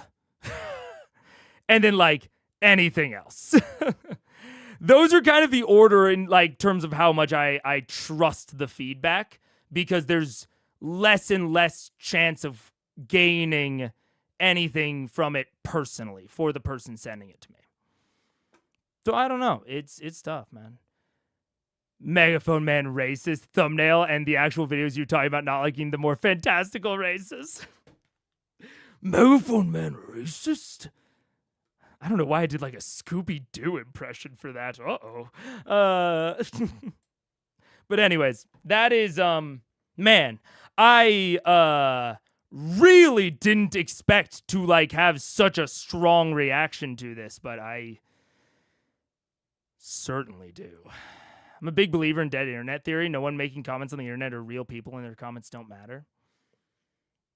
I mean, I think part of dead internet theory, because I'm pretty mixed on it myself, but I think a big part of it is like that people are filling the internet with chaff for the purpose of engagement rather than any amount of legitimate interaction. And that's why I'm so skeptical of things outside of that. It's even like when we were doing the stream, I think like 2 or 3 streams ago, and I had it on vertical, so there was like people joining off the shorts feed. I was instantly skeptical of comments in there like being bots and like just being in there to like farm reactions and rage bait and all this stuff, so that the people like running those rage farms can pull out a clip and post it to fucking LSF or something. So even chat doesn't get a full pass on good faith. It's just I trust chat more because it's easier for me to detect a bot in a live stream chat than in a comment or especially on a tweet. So yeah, I don't know. Yeah. Matt stays on this topic until 128. Yeah. We're gonna experience more of this, but yeah. Oof. One of the most impactful people in my life, probably at a young age. He was my dad's brother.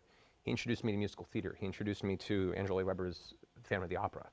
We used to play piano and sing songs around the piano and stuff. And he's just such a wonderful person.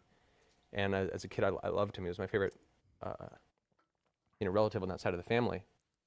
He also dealt with the difficulty of being married and having a child with his wife, and then one day coming to terms with the fact that he was gay. And it sundered a lot of that part of the family at the time. And it was very hard to be in parts of the family that didn't understand that. And even as a kid, I knew what was wrong and what felt wrong and what was being said. And and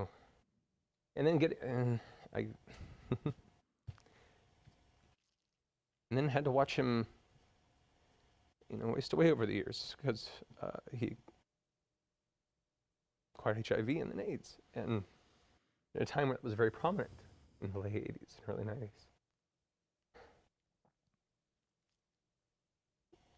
And then, through the 90s, in a lot of ways, it was very hard for people of alternative sexualities because we didn't have communities. We didn't have the internet. We didn't have Tumblr. We didn't have Facebook.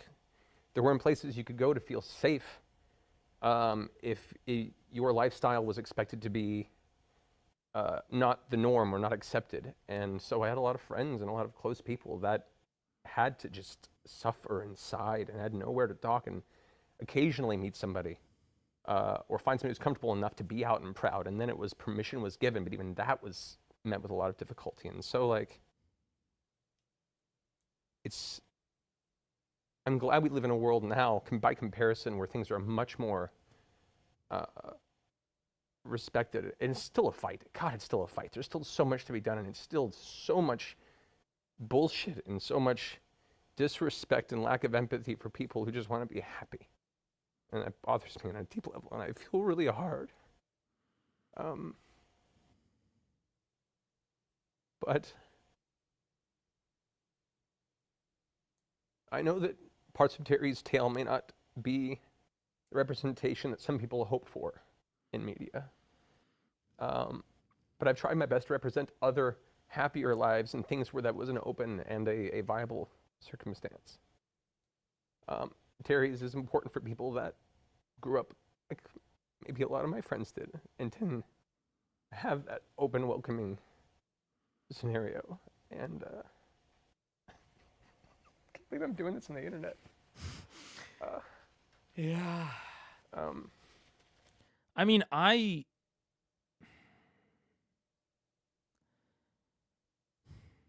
yeah, I don't know. It's interesting.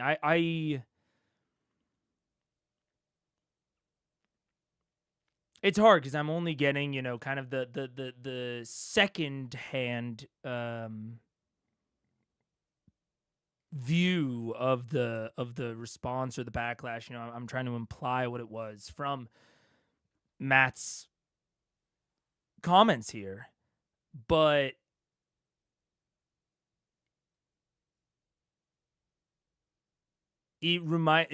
like I do not fuck with the idea of like that representation isn't the right type of representation. Like as long as it is not like actively, as long as it is not like damaging and like making like the person that you're representing the butt of the joke, right? Like I fully understand the fear that comes with like what Matt said earlier of like, I don't want anyone to think we were like making light or making a joke out of it. I fully understand that. That is something I would always want to avoid and like never support. But I think about something like Schitt's Creek. Schitt's Creek is a show that I love that it sounds almost exactly like what Matt is trying to go for here in Exandria, where it's like in theory, the like homophobia and bigotry in general exist within the world of Schitt's Creek. And it's a little bit of a spoiler, but that show's old. So go and watch it if you want. And there is a point in the show where one of the wait, what? AI video maker 123Q7P? Yeah, that sounds like either a throwaway account or something. I don't know. I don't trust it. You have a weird handle, AI video maker 123, and you're coming in with some weird statements. So I'm just gonna put you in like a 30-minute timeout. If you're still here in 30 minutes, can't wait to talk to you. Maybe you can explain your name. I don't know, because it did give me weird vibes. So just 30 minutes. But in Schitt's Creek, there's a moment where one of the characters who is like discovering that he is gay is worried and concerned about telling his parents. And then his parents are very accepting, and they're more sad that he didn't want to that he didn't want to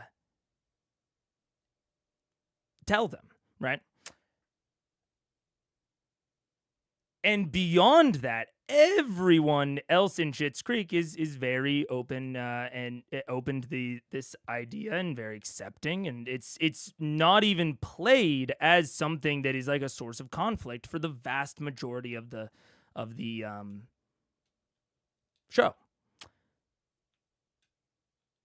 And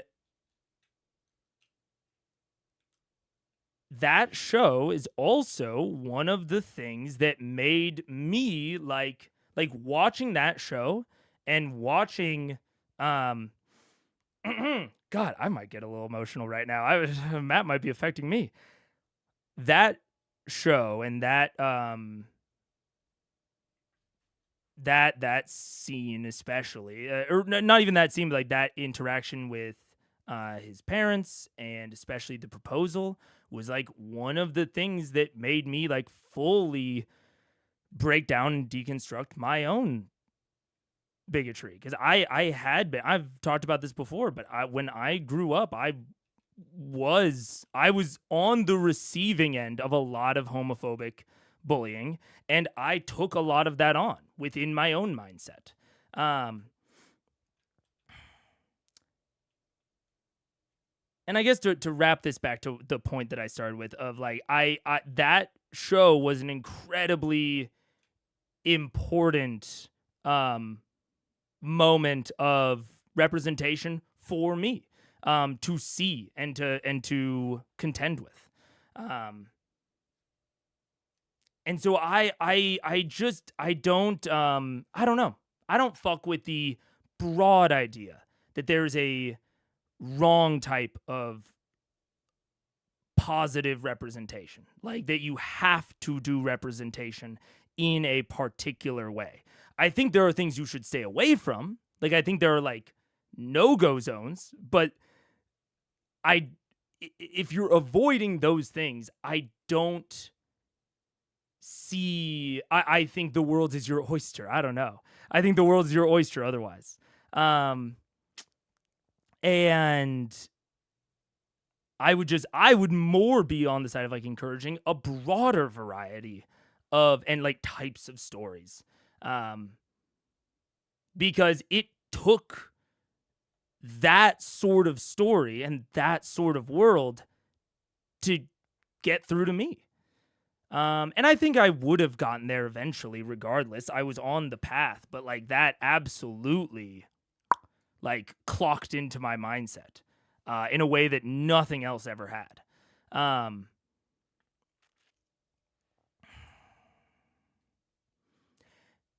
And, you know, I can see things about that scenario and that situation, but like, that just is a story. That is a story. That is, I don't know. I did not sense any amount of like making light of Terry's story, I guess. Like, I talked ad nauseum about how much I thought Scanlan kind of made light of his own story just by his raw existence.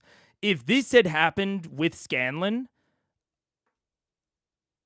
I might feel different about it, honestly. But I don't feel it like at all with Terry, personally. From context, as far as I know, sorry. While I do think this kind of reading into things in the worst possible light with progressive people and then having them apologize was a lot more 2014, 2017 Tumblr, Twitter thing. That's not to take away from Matt's earnestness and vulnerability on this topic, but you wouldn't see all that anger coming from something like this now, maybe because we've had more LGBT reps since then. And I think that's probably broadly true. Like, I think it has gotten a little bit more chilled and relaxed, but I definitely like, and you know, that might be like the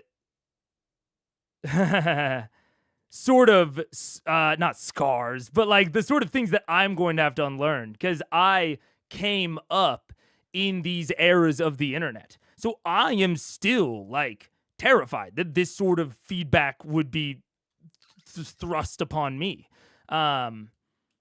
for something like this. And you're possibly right that something that like that sort of reaction wouldn't happen nowadays. And I might be inappropriate, or not inappropriately, but like unnecessarily worried about that sort of thing. But it's very much like deep within my mindset of like how to interact and like what to be like on the lookout for when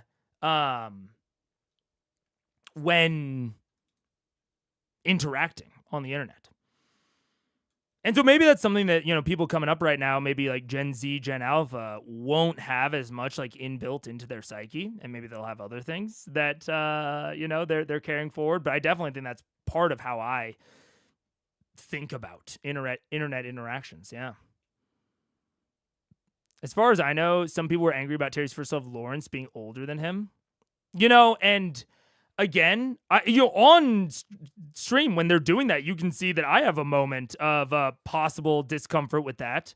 But when they say it's 20 and 30, I'm like, you know what? It's not active pedophilia. And this is modeling real life. Like, this is just like a thing that does happen. And I don't think the age difference was played for comedy. And that's sort of the underlying thing there for me. It wasn't he's an older guy, haha. It was like, oh, that's a like an aspect of what's going on here. Okay. So yeah, I don't know. I think it was Terry's dad's anger, VM laughing and pushing Terry towards Trish, people mad at Matt for not having the bartender present a male. Oh, man. Okay.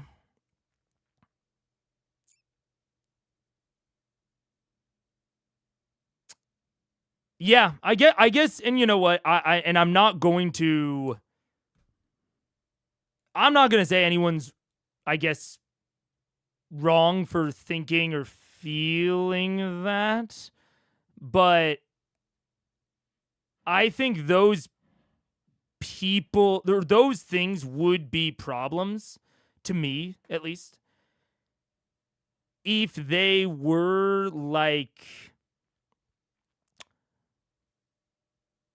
if the joke was we're pushing a gay guy towards having sex with a woman. I never got the impression that Terry was 100% gay and not bi or not pan until the moment that it seems like the character realized it. Because from my impression of that episode, Terry did not realize he was gay until that happened.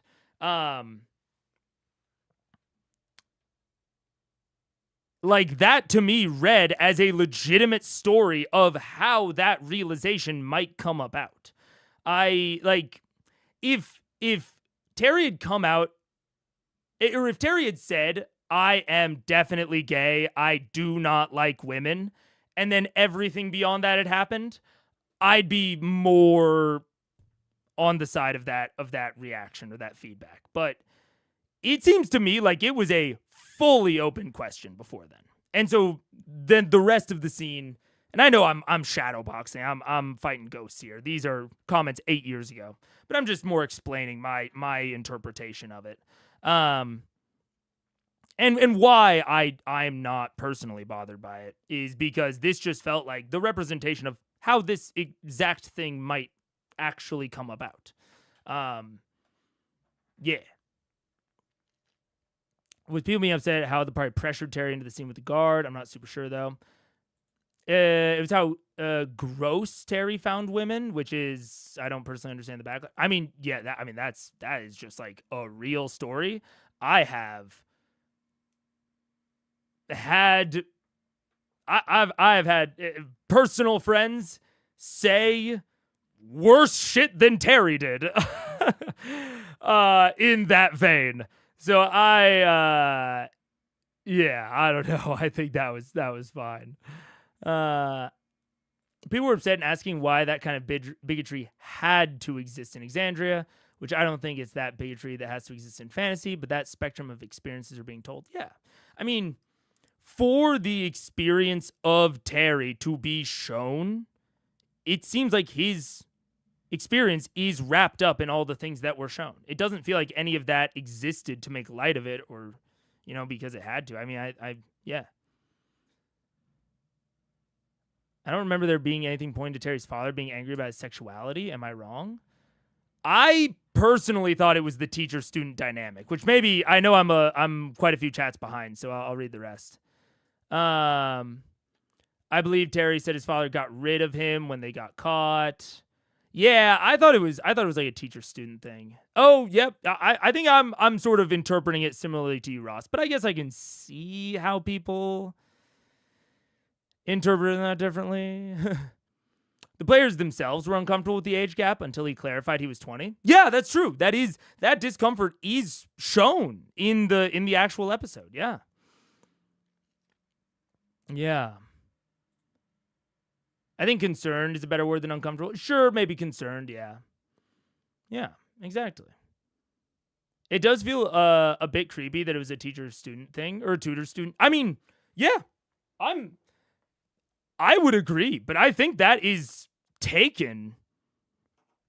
I think that is, again, a thing that happens, especially. I mean, I don't want to dive too much into a broader discussion, but like there's a not Truman Capote, fucking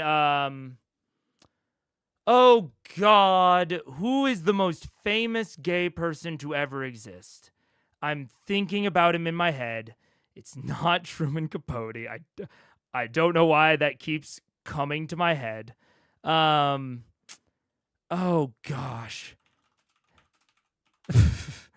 It is not Milk. He's a old famous writer. A famous writer that I cannot not Freddie Mercury's much closer. Not Liberace. Shit. It starts with an O. Oscar Wilde. Okay. So Oscar Wilde, final testimony in court. Yes, Oscar Wilde. The testimony of Oscar Wilde. I want to see if I can find a particular portion of this. Okay, I can't. I'm not going to be able to read the whole thing, but I want to give a quote from the testament of Oscar Wilde. How's Oscar Wilde close to Freddie Mercury? 20th century famously gay men. Court lawyer. This is from the testimony of Oscar Wilde in a court trial about his that is in no small part directly about his sexuality. With regard to your friendship toward the persons I have mentioned, may I take it, Mr. Wilde, that was, as you describe, a deep affection of an elder man for a younger? Certainly not. One feels that once in one's life and once only toward anybody. There is frequent references within the testimony of Oscar Wilde and within his trial to relationships between older and younger gay men. This is, I don't even want to call it a trope, but it is a historical aspect to historical gay relationships. And I think, our modern society that's not obviously something that really resonates right now. It doesn't I'm not trying to defend it. But what I am trying to get across in this is like, I think it is incredibly fair for people to have discomfort with that age gap. I had discomfort with that age gap, but that is actually an incredibly resonant aspect of a gay man's experience from my or of many gay men's experience from my personal understanding. So that's what I wanted to get across with that example. Is during the testimony, Oscar Wilde, one of the most famous gay men to ever exist, arguably defined what it means to look or sound gay. That is arguably defined by Oscar Wilde. You know, it points towards this being a historical reality and historically resonant with what many, many gay men have experienced. And all of that is to say, to me, this felt like just real, legitimate representation of a type of story, even if it wasn't every story, because it can't be every story. Terry is one person. He can't represent every gay experience. Yeah. Anyways. Would Lawrence have any power leverage in this arrangement? That's an active question. I think it's an active question that I think is kind of different of like this power dynamic. VM tried to explicitly ask multiple times if Terry was being coy, if anyone is to blame, and I personally don't think there is. It's squarely Sam. Maybe. Maybe. But yeah, I definitely wouldn't assign that blame, but I do take your point that, yeah, if anyone is, it would be him, yeah. There's not really an inherent power imbalance because he was hired by an adult, Terry, to teach literature. I think the argument would go that sort of age gap, like a 20-year-old and a 30-year-old, there's an inherent power dynamic there, sort of regardless of what professional relationship even is there. So, like, it is more about the age gap than the fact that he's a tutor, in terms of the power dynamic. But the age gap relationships is not something I feel personally equipped to discuss the inner workings of or the dynamics of. Me and Paige are about 4 months apart.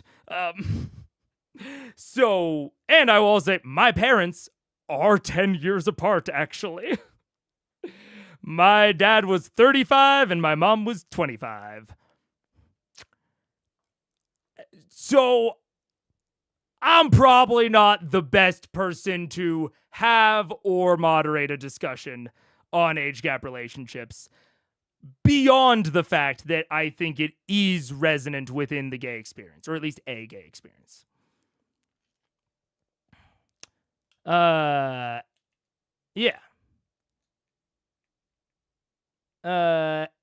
Anyways, I was gonna say Dorian Gray. Yeah. When you first said famously gay, I thought it was a Sir Stephen Fry, and one of my favorite Fry roles is as Oscar Wilde. There we go. Yeah. Up until recently, it was accepted between men and women. Look at Elvis and his wife. My parents. Actually, in fact, my father and stepmother are like 9 years apart. My mother and her longtime partner are about 10 years apart. Now, they all met much later in life. It was like, 40-50 difference, a 50-60 difference, but which I know for some people changes things, but yeah. My search skills came up short. I did find many posts about queer critters pushing back on the backlash. Well, that's nice. But yeah, okay. I think yeah. I think I've delved that well pretty deep. Let's finish up what Matt's saying. Anyway, I'm sorry. I'm doing the best I can. And not all stories are going to be for everybody. I can't please everybody with all the choices we make. And I misstep and I fail and I stumble. And even if a few people get offended, I can't help but feel bad because I hate hurting people. But I promise. It's a short pause, but I really feel this. There's like a very common thing of like, you can't please everyone. You are going to, alienate some people, or you're going to make some people feel excluded. And that's just inevitable. And you know, that's true, obviously. But I fucking hate it. I've never related to Matt Moore. I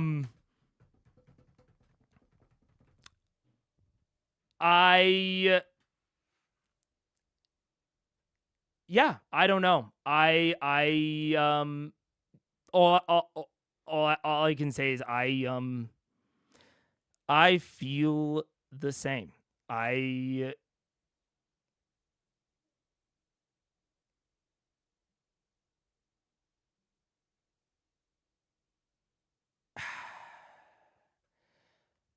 don't want to imply too much about Matt because it feels too parasocial. But I can say for myself, I felt like I got horrendously bullied. For something that I was not. And it turns out that I was queer, but I wasn't, the exact type of queer that they thought. But even still. But I got otherized through essentially like misunderstandings and lack of knowledge and lack of understanding, and like kids being kids. Middle schoolers are the meanest people in the entire world. And that will never change. But I got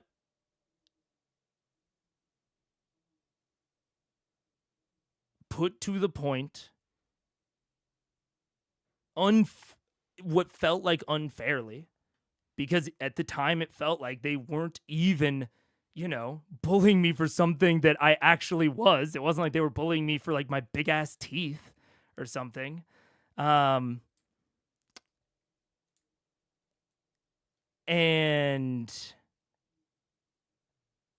I don't know. I haven't talked about this before, but like it drove me into like a kind of a suicidal place at the time. And I'm not going to go in detail on it. But and I think that I don't know. I don't want to imply too much about Matt, but the similarity in the, parts of his life that he shared earlier, those are the parts of me that I think make me so hesitant to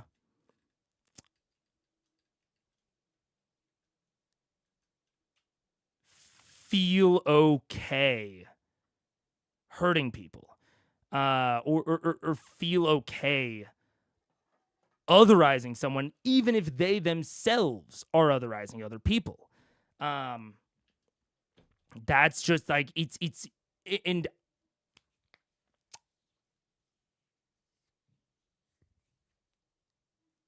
yeah, I don't know. I don't think of myself truly as like that much of a bleeding heart. I'm not. pretty broadly. But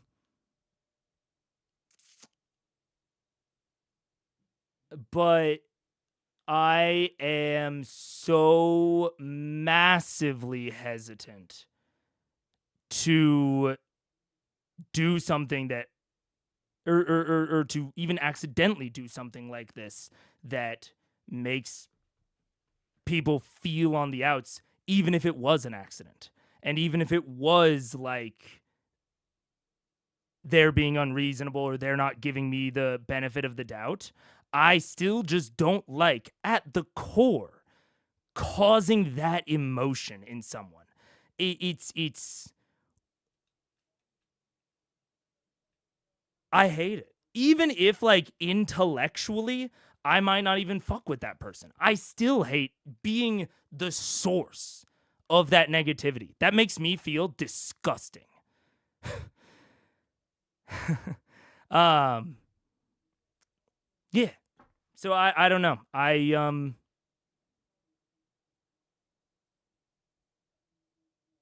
get it. Even though I intellectually understand, and Matt obviously intellectually understands, I just hate being the source of that. And I think that, Matt clearly got to a place that he could handle it. But that is one of my biggest hesitations with like trying to be a professional content creator. I think that in my mind, the negatives outweigh the positives, even in that emotional side of things. But like, that's probably the biggest negative that I experience. That's like when I'm thinking about like the bad parts of like the job that I want to do, that's like top 3 negatives. It's just that like I will inevitably make someone feel really bad. And I fucking hate that. That's it. That's it. Yeah. They grew it into a business. I think people forget that nowadays, that whilst their core values haven't changed, they are a company franchise now. Yeah, they're much more separated, and it seems like they've gotten, hopefully a good relationship with the dynamic there, but yeah, I get it. I don't know. Must be doing my best. That's all.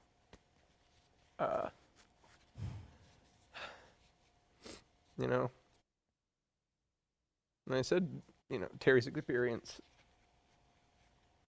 his scenario at the end of the last episode with,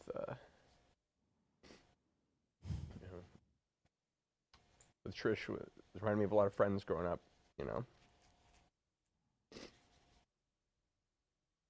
every person has a point in life where they struggle with their own identity, and I had that too. I identify as heterosexual, but I've had my years of curiosity. I've had my years of trying to figure out what it was. It wasn't, who I was, and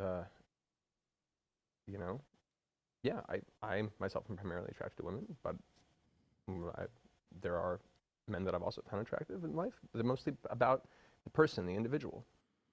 And, sometimes it takes an experience like what Terry had to finally feel confident in that, and not a judgmental way. His was a little more comical because it's Sam, and we want to play up the discomfort of a sequence sometimes with humor to offset it, but we try and treat it with respect because a lot of it plays to elements of our own lives or people that are close to us.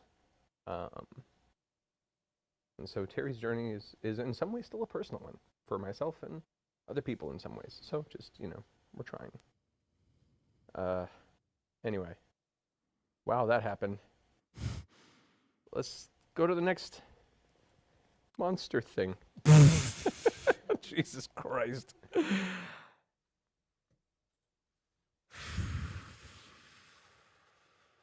Yeah.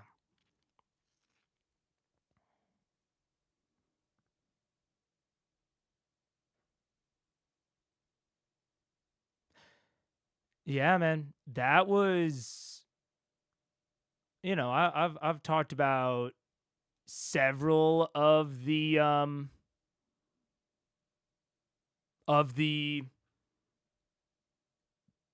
backlash things, a Broomgate, and I've made a whole video on Orion, and I've discussed a lot of fan backlash, and I've taken sides on it. This was the first one that I feel really personally, really personally.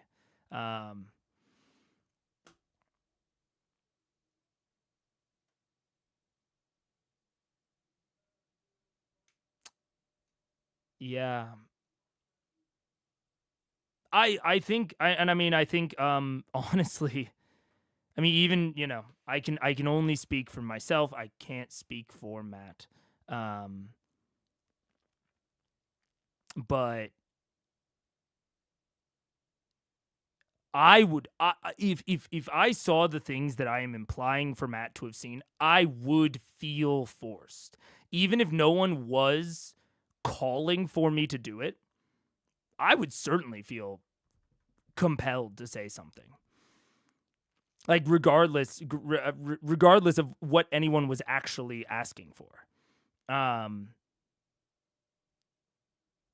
And that may or may not have been a lot of people's intentions. That might have been, I can fully believe that it was quite a few people's intentions, but I can also believe that some people were just venting it and didn't expect Matt to address it or say anything. I don't know. No one's a monolith. No fan group is a monolith, and no even within sides of a fan group, they aren't all the same and don't have the same intentions, but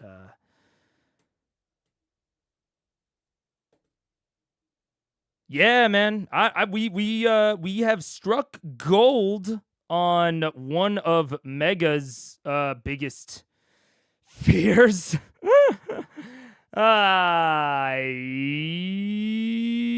Yeah, I think I'm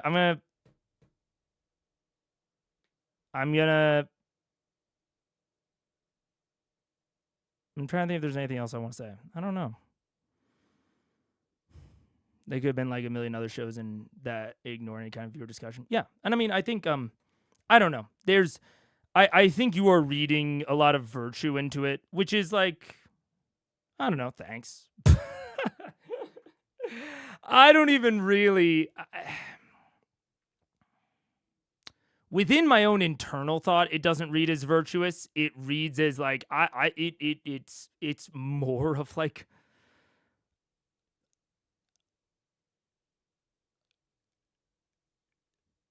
a compulsion. And I hesitate to use that word, but like I just can't imagine myself not saying something. And I want to read Matt as virtuous as any of us, and I want to read myself as virtuous when I can. And I don't know how to parlay that into a point. I don't know how to have an exit from this. So I'm going to, I think what I'm generally going to do is do a lampshading of it, of the fact that we're closing it out through like a meta commentary about the closing out of it. And after that is kind of complete, we will go into a break. And I will think about potential other things to do. I know John recommended something. And then we will kind of transition into other things. I want to do I think I want to do like one more thing before stream ends. Probably related to whatever John mentioned. What was it? Matt stays on topic. Those YouTube videos. I wish it was like fucking Twitch where I could just click on someone's name and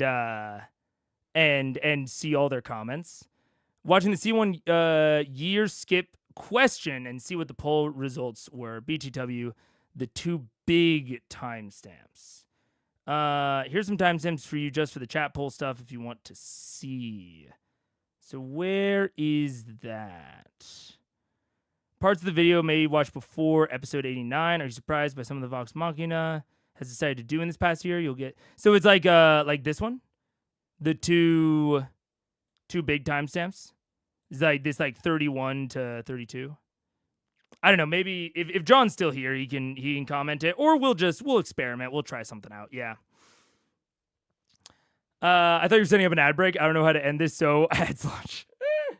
I mean, that's not what I was doing. Yeah, I think we'll go to a quick ad break. I'm going to go to the bathroom, grab some water, and then we'll at least do this and maybe one or two of the other spots. And then I think we will probably end, and I think I'll probably do a theory and probably like a notes organization stream on Friday.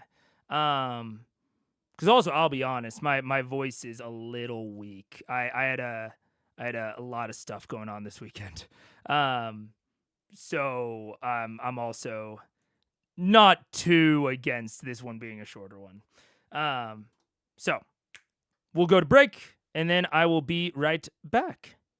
See you guys in a second.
what's up? Hello, we're back. That link at the bottom, and then some poll stuff. Okay. I don't know that I'll have a ton to say on the poll, but I don't know the answers yet, so maybe I will. Okay. Question from Niche. Oh, question from Niche asks, are you Niche. surprised by what some of Vox Machina has decided much to do in this past year? Yes, actually. And I'm excited. We actually got together last night and went through what everyone wanted to accomplish, did some roles. It was kind of a throwback to our early days playing at home in some ways. It wasn't like a full session or anything, but they'd, for things they wanted to accomplish, there were roles to see if the challenge succeeded or not. So we did downtime, yeah. And what we're going to do is we're going to begin the session on Thursday, going through those lists, discussing what happened, and possibly playing out a few scenes that involve what they're hoping to accomplish. So that's going to be what Thursday begins with. Cool. So it's going to be fun. It's going to be interesting. There's some interesting choices. Grog has one thing in particular that the players don't know about that's going to be real interesting.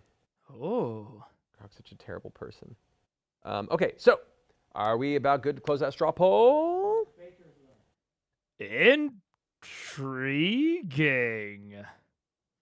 Huh. And I will say there are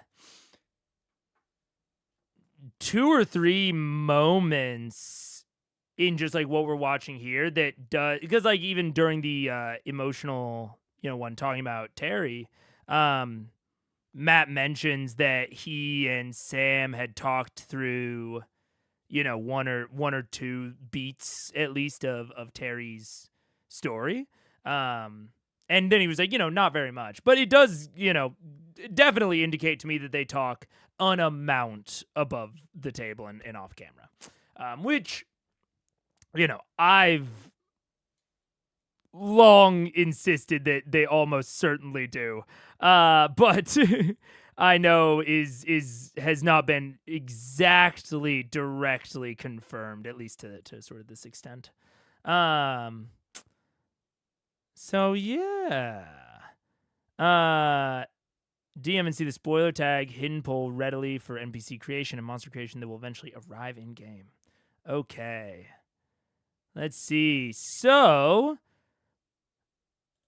NPC character creation poll choices were Drow, half-orc, Ganassi, human, dragonborn. I'm gonna guess people either said Drow or Ganassi. I don't think they would have said Dragonborn or human, certainly. Maybe half-orc. But I'm trying to think if I can put these somewhere where y'all can see them without directly showing DMs. Let's see. Can I put these here? Oh, okay. Yes, I can. I just have to then delete out all the winners without looking at them. Okay.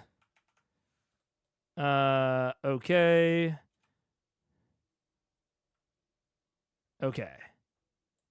I'm almost done. Eyes are glazing over. They're only looking at the lines that say winner. Okay. So, NPC character creation results. Drow, half-orc, Ganassi, human, dragonborn. I'm guessing Ganassi. And then I have the results on my end. Let's see. But they're all spoiler shielded out. It was Drow with 60% of chat picking it. Man, people like the Drow more than I do. I do not. But I guess there's a large contingent of especially early TTRPG fans that like the evil oriented stuff. Shocked that I actually guessed that. Yeah. So that was Drow. Occupation. Poll choices were warlock, baker, royalty, bounty hunter, prostitute. Oh man. I think with our table, like the table of people on display, or the characters, I'm nixing warlock, nixing baker, nixing royalty. I think it's one of these two. And I am going to guess that this has something to do with Grog And, well, actually, no, it couldn't because that's already happened and they're doing the polls now. I'm going to say bounty hunter. I feel like chat is trying to create a new enemy. Let's see. Oh, the winner was Baker. Oh, shit, wait. I shouldn't post bounty hunter there. It was Baker. I'd guess Baker. Isn't this a spoiler? This is a spoiler that is in this video. So this is basically just a this is a compilation of all of the timestamps here from this video. So NPC character creation poll, race results, occupation results, etc. So I'm not gonna watch through this entire Q&A, but this is all information that would have been had by the audience before episode 95. Interest in Vox Machina. Poll choices were Grog, Wedding, Vengeance, Fanboy, and Bring Terry Home. Interesting. I kind of feel like it's one of these two. I think it's gonna be Bring Terry Home. I think it's gonna be Bring Terry Home. I don't know why. No going back now? No, I mean this was I'm doing it. Matt was delighted. It was Bring Terry Home. Interesting. And you know what I'll say, if you're a table like Critical Role is, because they obviously during the Vasselheim arc they experimented with chat input. This feels like a substantially better way to include, poll inputs and audience decided things within the show. This seems substantially better. Because then Matt has he doesn't have to improv it on the spot. The audience isn't just going for the biggest joke because of what they see already having happened. They're not trying to, continue on back references and shit like that. This feels very good. I like this. Hidden Secret. Poll choices were Revenant, Secretly a Paladin, Ziggurat, Hitman, and Blind.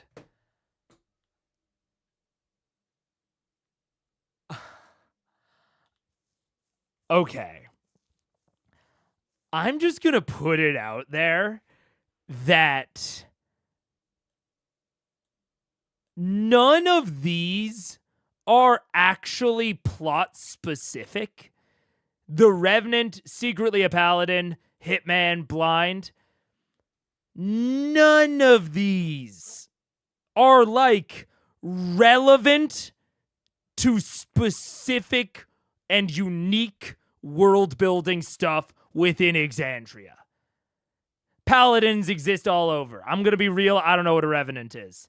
I think it's a dead, a corpse that's not actually dead. I don't really know. But I've heard it before in reference to other things. Hitman and Blind. These are all non-Exandria specific stuff. I don't even think the audience will end up picking Ziggurat. I'm just gonna say the fact that it's an option is obviously the Ziggurats are relevant. And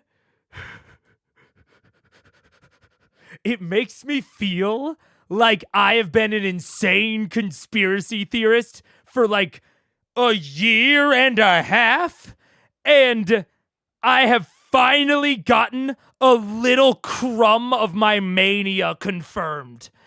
And ooh, do I...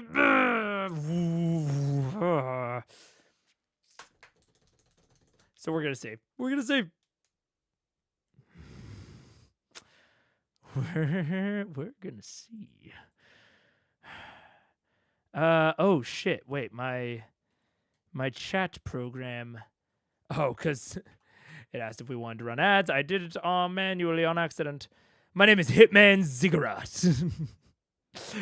Matt watched the Twitch chat for suggestions, and that one was decided. Oh, and he was the one that decided what the 5 options were. So I'm not alone. I'm not alone. And he picked it. Couldn't you argue that because all the other options are so generic, the Ziggurat is as well? No, I don't think so. I think it's impossible for the Ziggurat to be generic when it has like a special meaning within the context of Exandria specifically. Like, it's not like being a paladin is something that has special meaning within the realm of Exandria. Ziggurat to me is as specific as if one of these secrets was God, what the fuck is up with Gilmore again? He's got like a rune on his head. He's I think he's like a rune child or a rune marked. He's like a specific type of sorcerer that is like explicitly a thing within Exandria. A rune child. Okay, yeah. It would be like if Rune Child was on the list, because like, yeah, maybe Rune Child exists elsewhere, but it has a really specific meaning within the context of this campaign. You should watch Matt's reaction when that is suggested. Oh man, where is it? So it's the hidden secret? Where's the hidden secret? Name results, size results. Hidden secret results. Hidden secret. 4208. 4208. 4208. Let's see. We'll see. As far as you know, it could have a special meaning to be a paladin or a revenant. Yes! Look, I agree. I agree. The thing is, those all could have special meanings. Ziggurat definitely does have a special meaning. That's sort of my point. This is the only one that I'm like, I know that has a special meaning. Okay, let's see. They're keeping a secret. That may or may not unfold in the game. We don't know, but you'll know. It's NPC secret. Go. Keep them concise. Keeping it very well, unless they're. Oh wait, let's see. Wait, I can open up the transcript and just scan for Ziggurat. Let's see. Okay. Oh God, I hate that it like gets it out. 42044. I mean, it's possible. Let's see. But if they could have a special meaning, they can also not be special. My point is that one of them is confirmed special meaning and the rest are not. It would be like, and they are, just the fact that they could have a special meaning, I think is a non-point. Because we can say that anything could have a special meaning, right? Like, red could have a special meaning with Exandria. Curtains could have a special meaning within Exandria. All of these are true, but they are as true as any other. There is no, at this point, there is no confirming or denying. It's just kind of a non-factor. Whereas I know for a fact that Ziggurat is a special word.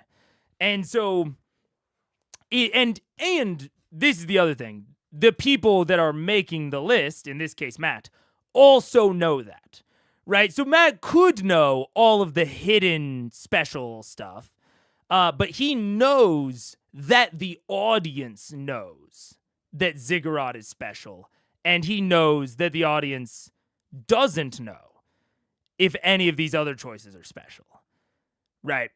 So that's why it's specifically standing out to me, is because this list was specifically crafted, and so the Ziggurat's inclusion stands out to me a lot as something that Matt might want the audience to pick so that he can work it in specifically, because it is important, you know? So that's what I'm sort of getting at, is that I think it reveals to me some mental thought processes. Let's see. Is this should like boosh down whenever he talks. I guess he's not talking yet. Oh, there it is. Okay, he's Revenant. Revenant, that's an interesting one. I'm trying to pick things that might work into the next campaign.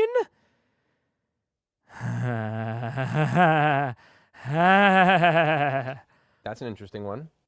Oh. I'm trying to pick things that might work into the next campaign. I don't want to pick anything that'll like wreck it or the storyline that I have worked out in my head. So.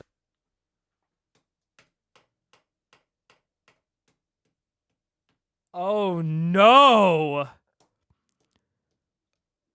Oh no. That's not good for me. That's not good for all my theories and predictions. Uh-oh. Okay. You know what? Pharaoh, you might have had more of a point. Hearing that,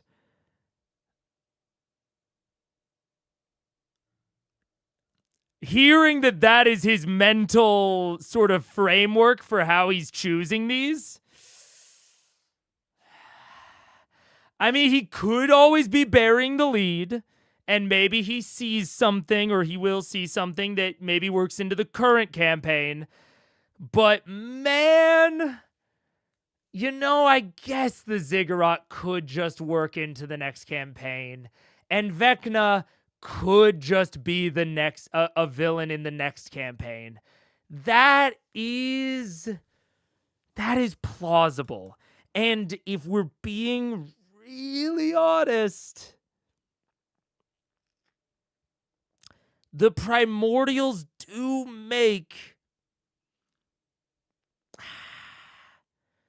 like slightly more thematic sense for the broad tones of C1.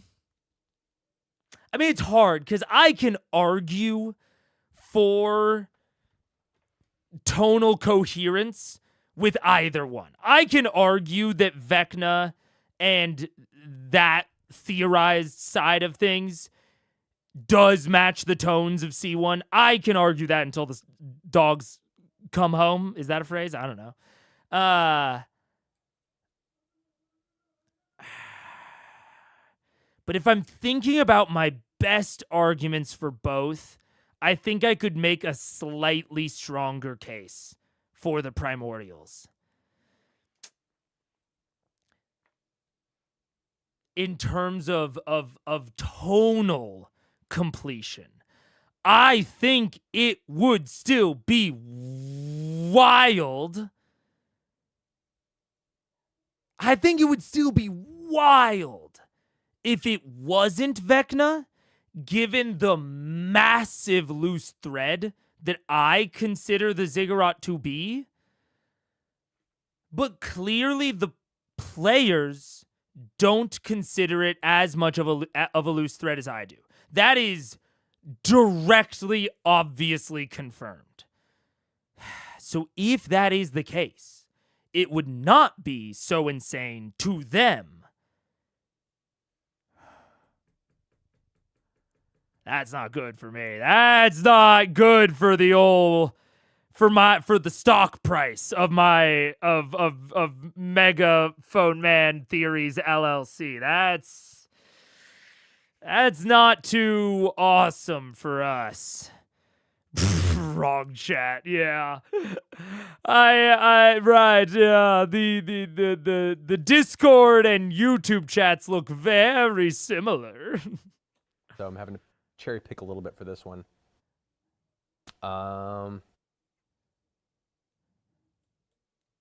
Secretly a paladin. That's interesting. Can play with that.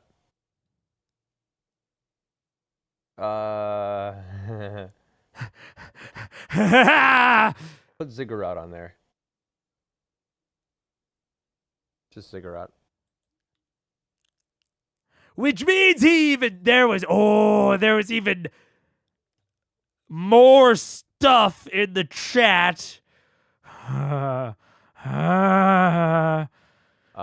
Don't give me that little eyebrow wink. Just Ziggurat.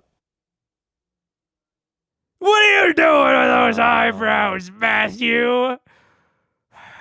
He's a hitman. And oh man, this is so nuts.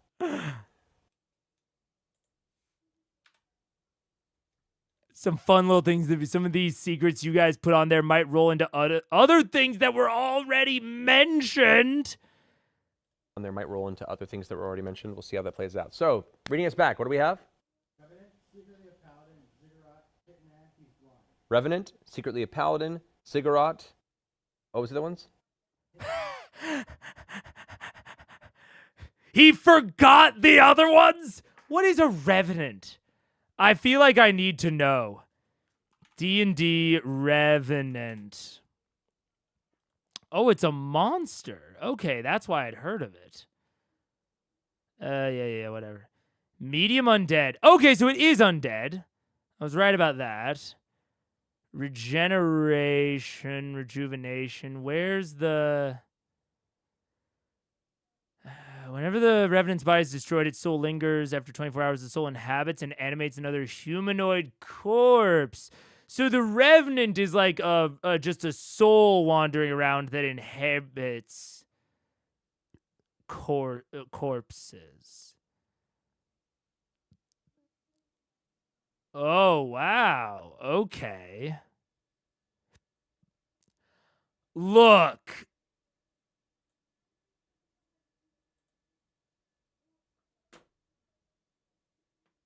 I mean, I'm not.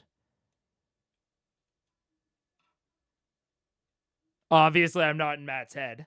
But I can see a scenario in which he uses all three of those if the Ziggurat is legitimately... I mean, the Ziggurat is obviously connected to Vecna. That is undeniable. And Vecna is connected to the undead.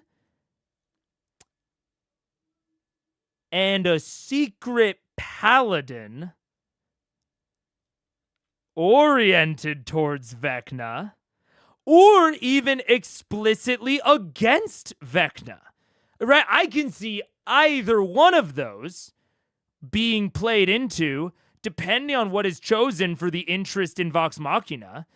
Like, I can see either one of those playing into a larger plot here, where, like, the Revenant secret paladin comes to investigate the Ziggurat, or comes for a totally different reason, but once they become aware of the Ziggurat's presence, like, has a lot to say about it. They either against, or, you know, maybe they are Vecna aligned and they try to actively subvert or destroy information about the Ziggurat. Like, and I find it interesting that those are the three that Matt remembered, and he totally just forgot the other two.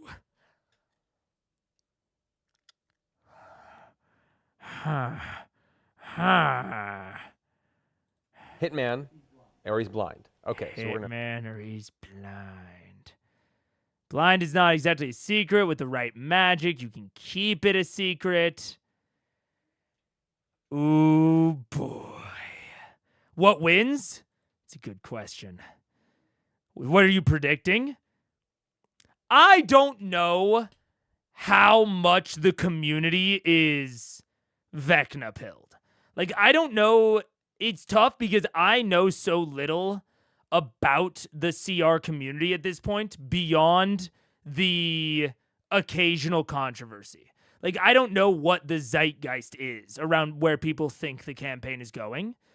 I'm guessing Ziggurat, though. I can't not. I have to guess Ziggurat. It's required. It's a Ziggurat!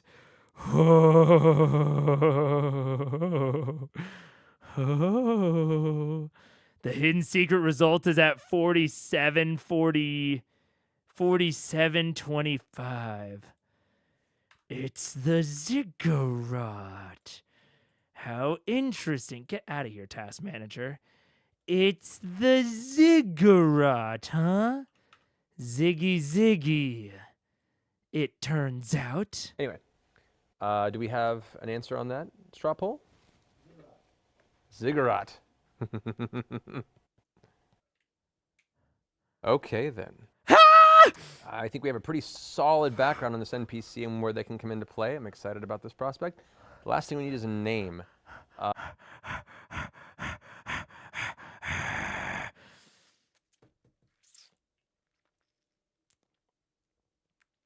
You know, I'm happy about my plans to cut this stream short and to do a theory notes organizing stream on Friday. Because I've got I've got some shit to theorize about. This is actually kind of wacky. This is maybe the time where I can put my skills the most to use. Because it is kind of a spoiler in massive air quotations, but it's the best kind of spoiler because it is the thing that, like, if I was watching this in real time with critters, this is like the thing I could theorize the most about. This is the most real theorizing I could possibly do. It's like, okay, yep. I know the plan for Friday. I've got the plan.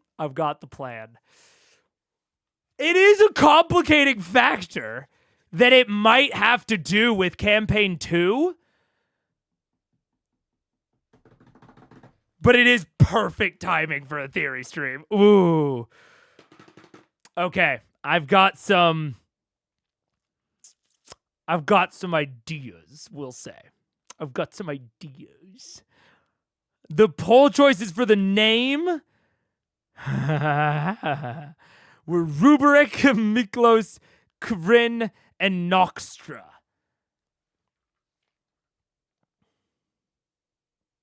Man, a Dro Baker bringing Terry home that has a secret about the Ziggurat? Dude, I've already got an idea. I already have a prediction. I have long theorized that the Briarwoods had a previous research site that they got run out of, that Ripley was helping with, and that is why King Dwendal is on Animus. I think Terry's ancestral home has a Ziggurat underneath it. And Terry talked about going home, and I think we might see Terry very briefly go home with the rest of Vox Machina, because this Dro Baker employed by the fucking Darringtons is going to have stumbled in to this Ziggurat chamber, because especially Terry's dad is in real estate. So it might not even be Terry's ancestral home. It might be one of the... Do we even know Terry's dad's name? We do. So it can't have been one of the names on Animus.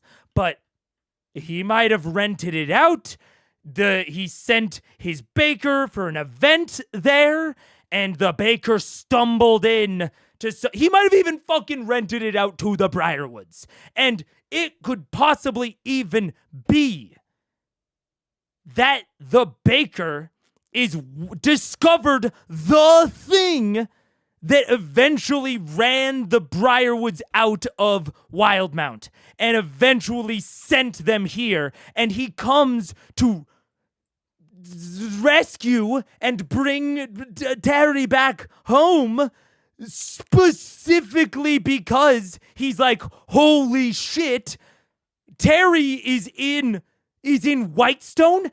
That's where the fucking necromancers went. Oh my God, Terry, come home. You don't know, my sweet little boy. That town had evil necromancers in it. And then he'll show up and he'll reveal all of the juicy dish. He'll reveal. Ah! Oh, this might be the puzzle piece that fits it all together.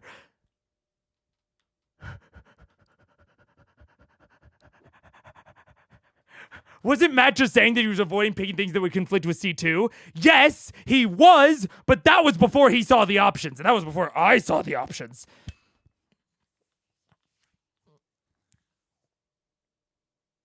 I'm saving it for Friday. I gotta save it for Friday.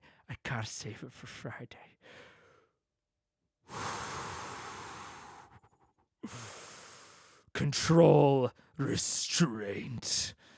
If you want to answer now or maybe save it for the prediction stream, but you can add it. Characters ranked most safe to least safe to make it to the end. We'll save it for Friday. I want to get through this, but boo. Friday may not be a short stream. It may not be a short stream. We'll see. Oh, man. I'm so glad I'm going in blind for the most part. All I know past this is bits of the last episode. Whoo! Mega with his mashed potatoes at dinner. It means something. It all means something. Look, I'm just... Okay. All right. I'm guessing Miklos. We haven't had real Greek representation in this campaign. It's Kryn. Never mind. I don't know. Monster encounters result. Bold choices were tiny, medium, large, huge, gargantuan. Look, I know what people want. People want a purple worm. People want a fucking tardigrade. People want, or not a tardigrade, fucking a Tarask. All right, it's gargantuan. It's gargantuan, and I will be surprised if it's otherwise. I might have said tiny if we hadn't already had pixies, but it's gargantuan. What? I'm shook. Oh my God. 99%? Critters. Okay. I'm learning things about the critter mindset. Even if Tiny would have won, I wouldn't have changed my tune that much. But 99% want Tiny? Okay. You know what that says to me? Hey, maybe I should check some of my biases at the door. Maybe I shouldn't assume so much about what they might want. Maybe they're less standard than I maybe predicted. Interesting. Tardigrade new polymorph selection. I mean, with Tiny, it could be a tardigrade, I guess. Oh, microscopic. Bold choices were Fae, Aberration, Construct, Celestial, Elemental. Woo, I don't know anymore. Maybe Fae, maybe Aberration, maybe Construct. I don't think Celestial. I don't think Elemental. I think we've had enough of elementals for now. So, and probably similar with Fae, similar with Aberration. I'm gonna go a Construct. I'm not confident in this one, but I'm gonna go Construct. Wow, chat picked Celestial. What do they even have in mind? A tiny Celestial? Monster encounters Monster Celestial. Wow. I mean, I guess at this point we're forming kind of a Cupid-esque creature, possibly. Huh. Interesting. Based on these especially, I'm gonna guess. I don't know. Maybe they're just doing off picks and it's like intelligence or constitution? Or maybe charisma? I'm gonna actually say that they're doing like weird off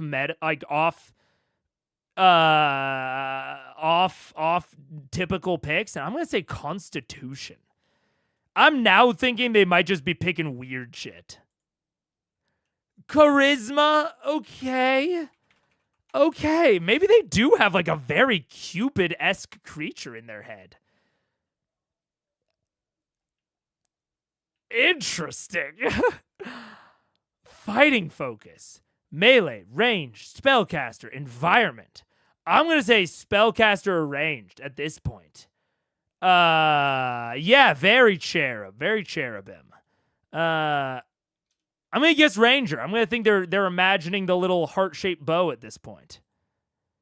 Environment. Whoa.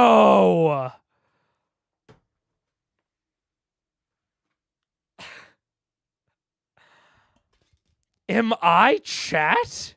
What the fuck? This is like very me shit. I do not like the hells. I broadly think the upper planes are substantially more interesting than the lower ones. I like tiny creatures a lot. We haven't really talked about this, but it's one of my favorite size categories because of all of the interesting things you can do with environmental cover, with traversal. Like, there's so many opportunities that you have with tiny that you don't have with larger sizes. And like I said, I think Celestial is super interesting. They're more constrained than Fae and Aberration, which I think actually often makes them more interesting because they aren't as I think there are slightly less tropes to lean into because angelology has sort of broadly fallen out of favor in like contemporary like Christian cosmological understandings, I suppose. You know, occasionally it goes around as like a meme on the internet of like the biblically accurate angels. But like that within like mainstream Christian discourse is not that popular. So I think Celestials have less default tropes to fall back on because angelology is not that widely discussed. So I like Celestial a lot. I think Construct could have been similar in that way, but I think that the other three choices are very, they have a lot of tropes. You can certainly do a lot of interesting stuff with them, but I like Celestial. I love a charisma focused monster. I love a monster that is going to be wittily bantering with the party, especially a Celestial. I love that. I love an incredibly charismatic messenger of God that is possibly even has like a little bit of an ego about it. Like I love imagining like an archangel, like I think it's maybe Raphael in Supernatural, or no, it's not Raphael. It's not Zariel. It's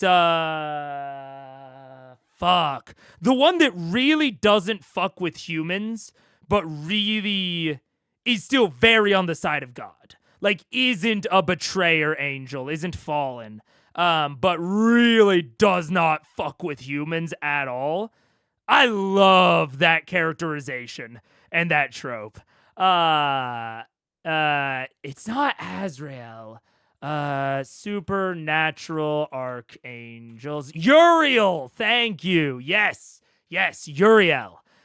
I love that trope of an angel. I love Uriel as a trope of this angel that is protecting all of the humans and is doing God's will, but views humans like you might view like worms in a terrarium. Like, you know, is going to protect them, but isn't gonna do it because he like really likes them or anything. He kind of finds them a little gross. But is still gonna do what he can to protect them.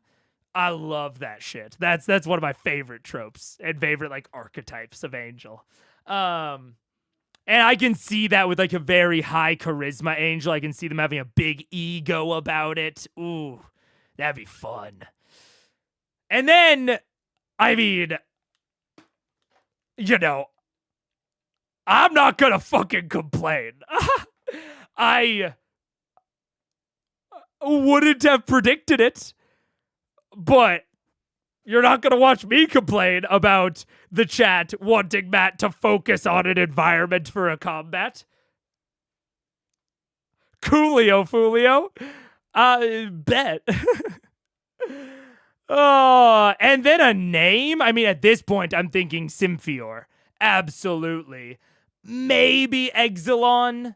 Exilon feels a bit more fallen to me personally. I think Symphior feels a little bit more still celestial to me. So I'm gonna guess Symphior. The winner wasn't revealed. Ooh, okay. I'm guessing Symphior. Man. Interesting. I mean, that just sounds like a good fucking time. I'm into this. I'm very interested in how this will actually get worked in, which will probably be part of my fucking theorizing, I'll tell you that much. Huh. Wow. Playing the age-old game of can I catch up at 2x? We'll see. Wrapping back around to the Enochian. I mean, facts. Yeah. How was Rocky Horror Night? Rocky Horror Night was good. There wasn't a lot of people there. We didn't get to see any. It wasn't a live performance. It was just the movie, and it wasn't. You know, if you know Rocky Horror, it's a big thing to like have a live performance in front of the movie. It wasn't even that. It was just the movie. We normally go to see a live performance, but we were just very last minute on getting tickets this year, so we ended up at just a movie. But it was great. I love Rocky Horror. That's one of our Halloween traditions is to go and see Rocky Horror. But yeah, it was good. It was very, very good. I clearly misunderstood earlier. There's still some Talks Machina still up. No, this is. Oh, you know, I didn't even realize that this was a Talks Machina. But yeah, it does look like they didn't. At least, okay, so they unlisted the podcast, but this itself is not unlisted. They took down all of the episodes with I can't even remember his name. I keep wanting to say SBF, but that's Sam Bankman-Fried. But BWF, yeah. But me and John actually had because there was actually another Talks Machina that we were potentially looking at and decided against. So we did broadly filter that. Yeah. Is BWF in the episode? If not, no reason to take it down. Yeah, exactly. Chat wanted to name the Drow Baker Troy because of voice actor Troy Baker. Oh. Gotcha. Any talks without the host is still up. Gotcha. Yeah, and I haven't seen the host at all. And you could tell by my surprise, I didn't even realize this was like the Talks Machina set. But yeah, I haven't seen the host or heard the host at all. And that's the reason that I avoid Talks Machina, is that even when it is sometimes relevant, I'm just avoiding platforming the host. I know that there are re-uploaded versions. I will also say, I checked that it was a Geek and Sundry upload. I didn't even think to check this, but if something is still on Geek and Sundry or is still on CR's actual channel, I'm assuming that they're cool. That might not be the case, but that is my current assumption. Yeah. Let's see. There was another thing. Wait. Where did I... Oh, there was another chat that I was gonna... I don't remember. I saw it and now it is gone. I think it was related to like when something was reacted to. Oh, it was was it in the actual Discord from John? Oh, it was. Yeah, John in this said environment, and Matt was hoping chat picked this one. Matt was actively hoping that chat would pick environment. Interesting. Okay. Cool. Wow, very gives me a load to chew on there. And even more that we can chew on Friday. I'm going to try to actually organize my fucking notes for the first time in a while. We'll see how much that actually ends up happening. But I think we can absolutely predict some stuff. I'm stoked. Interesting. Okay. So no episode 95 this week, correct? Yes, correct. There will be no episode 95. We will come back with episode 95 next Monday. Yeah, because things just kind of happened to work out the way that they did. And I'd already been thinking like, man, my voice is getting kind of tired. So yeah, I think we're just gonna do pure theorizing, pure notes organization on Friday. Sick. Well, intense conversation. Yeah. Intense conversation. But I'm glad that we watched it. We could talk through it. And lots to talk about on Friday. Lots to talk about on Friday. And we can talk about other stuff as well. We do not just have to talk about Campaign 1. We can talk about Campaign 4. We can talk about a lot of... We can do some rankings. We can do maybe some later campaign predictions. All of that. Cool. Sick. Okay. Yeah, we'll talk more on Friday. But thank you so much for joining. Yeah.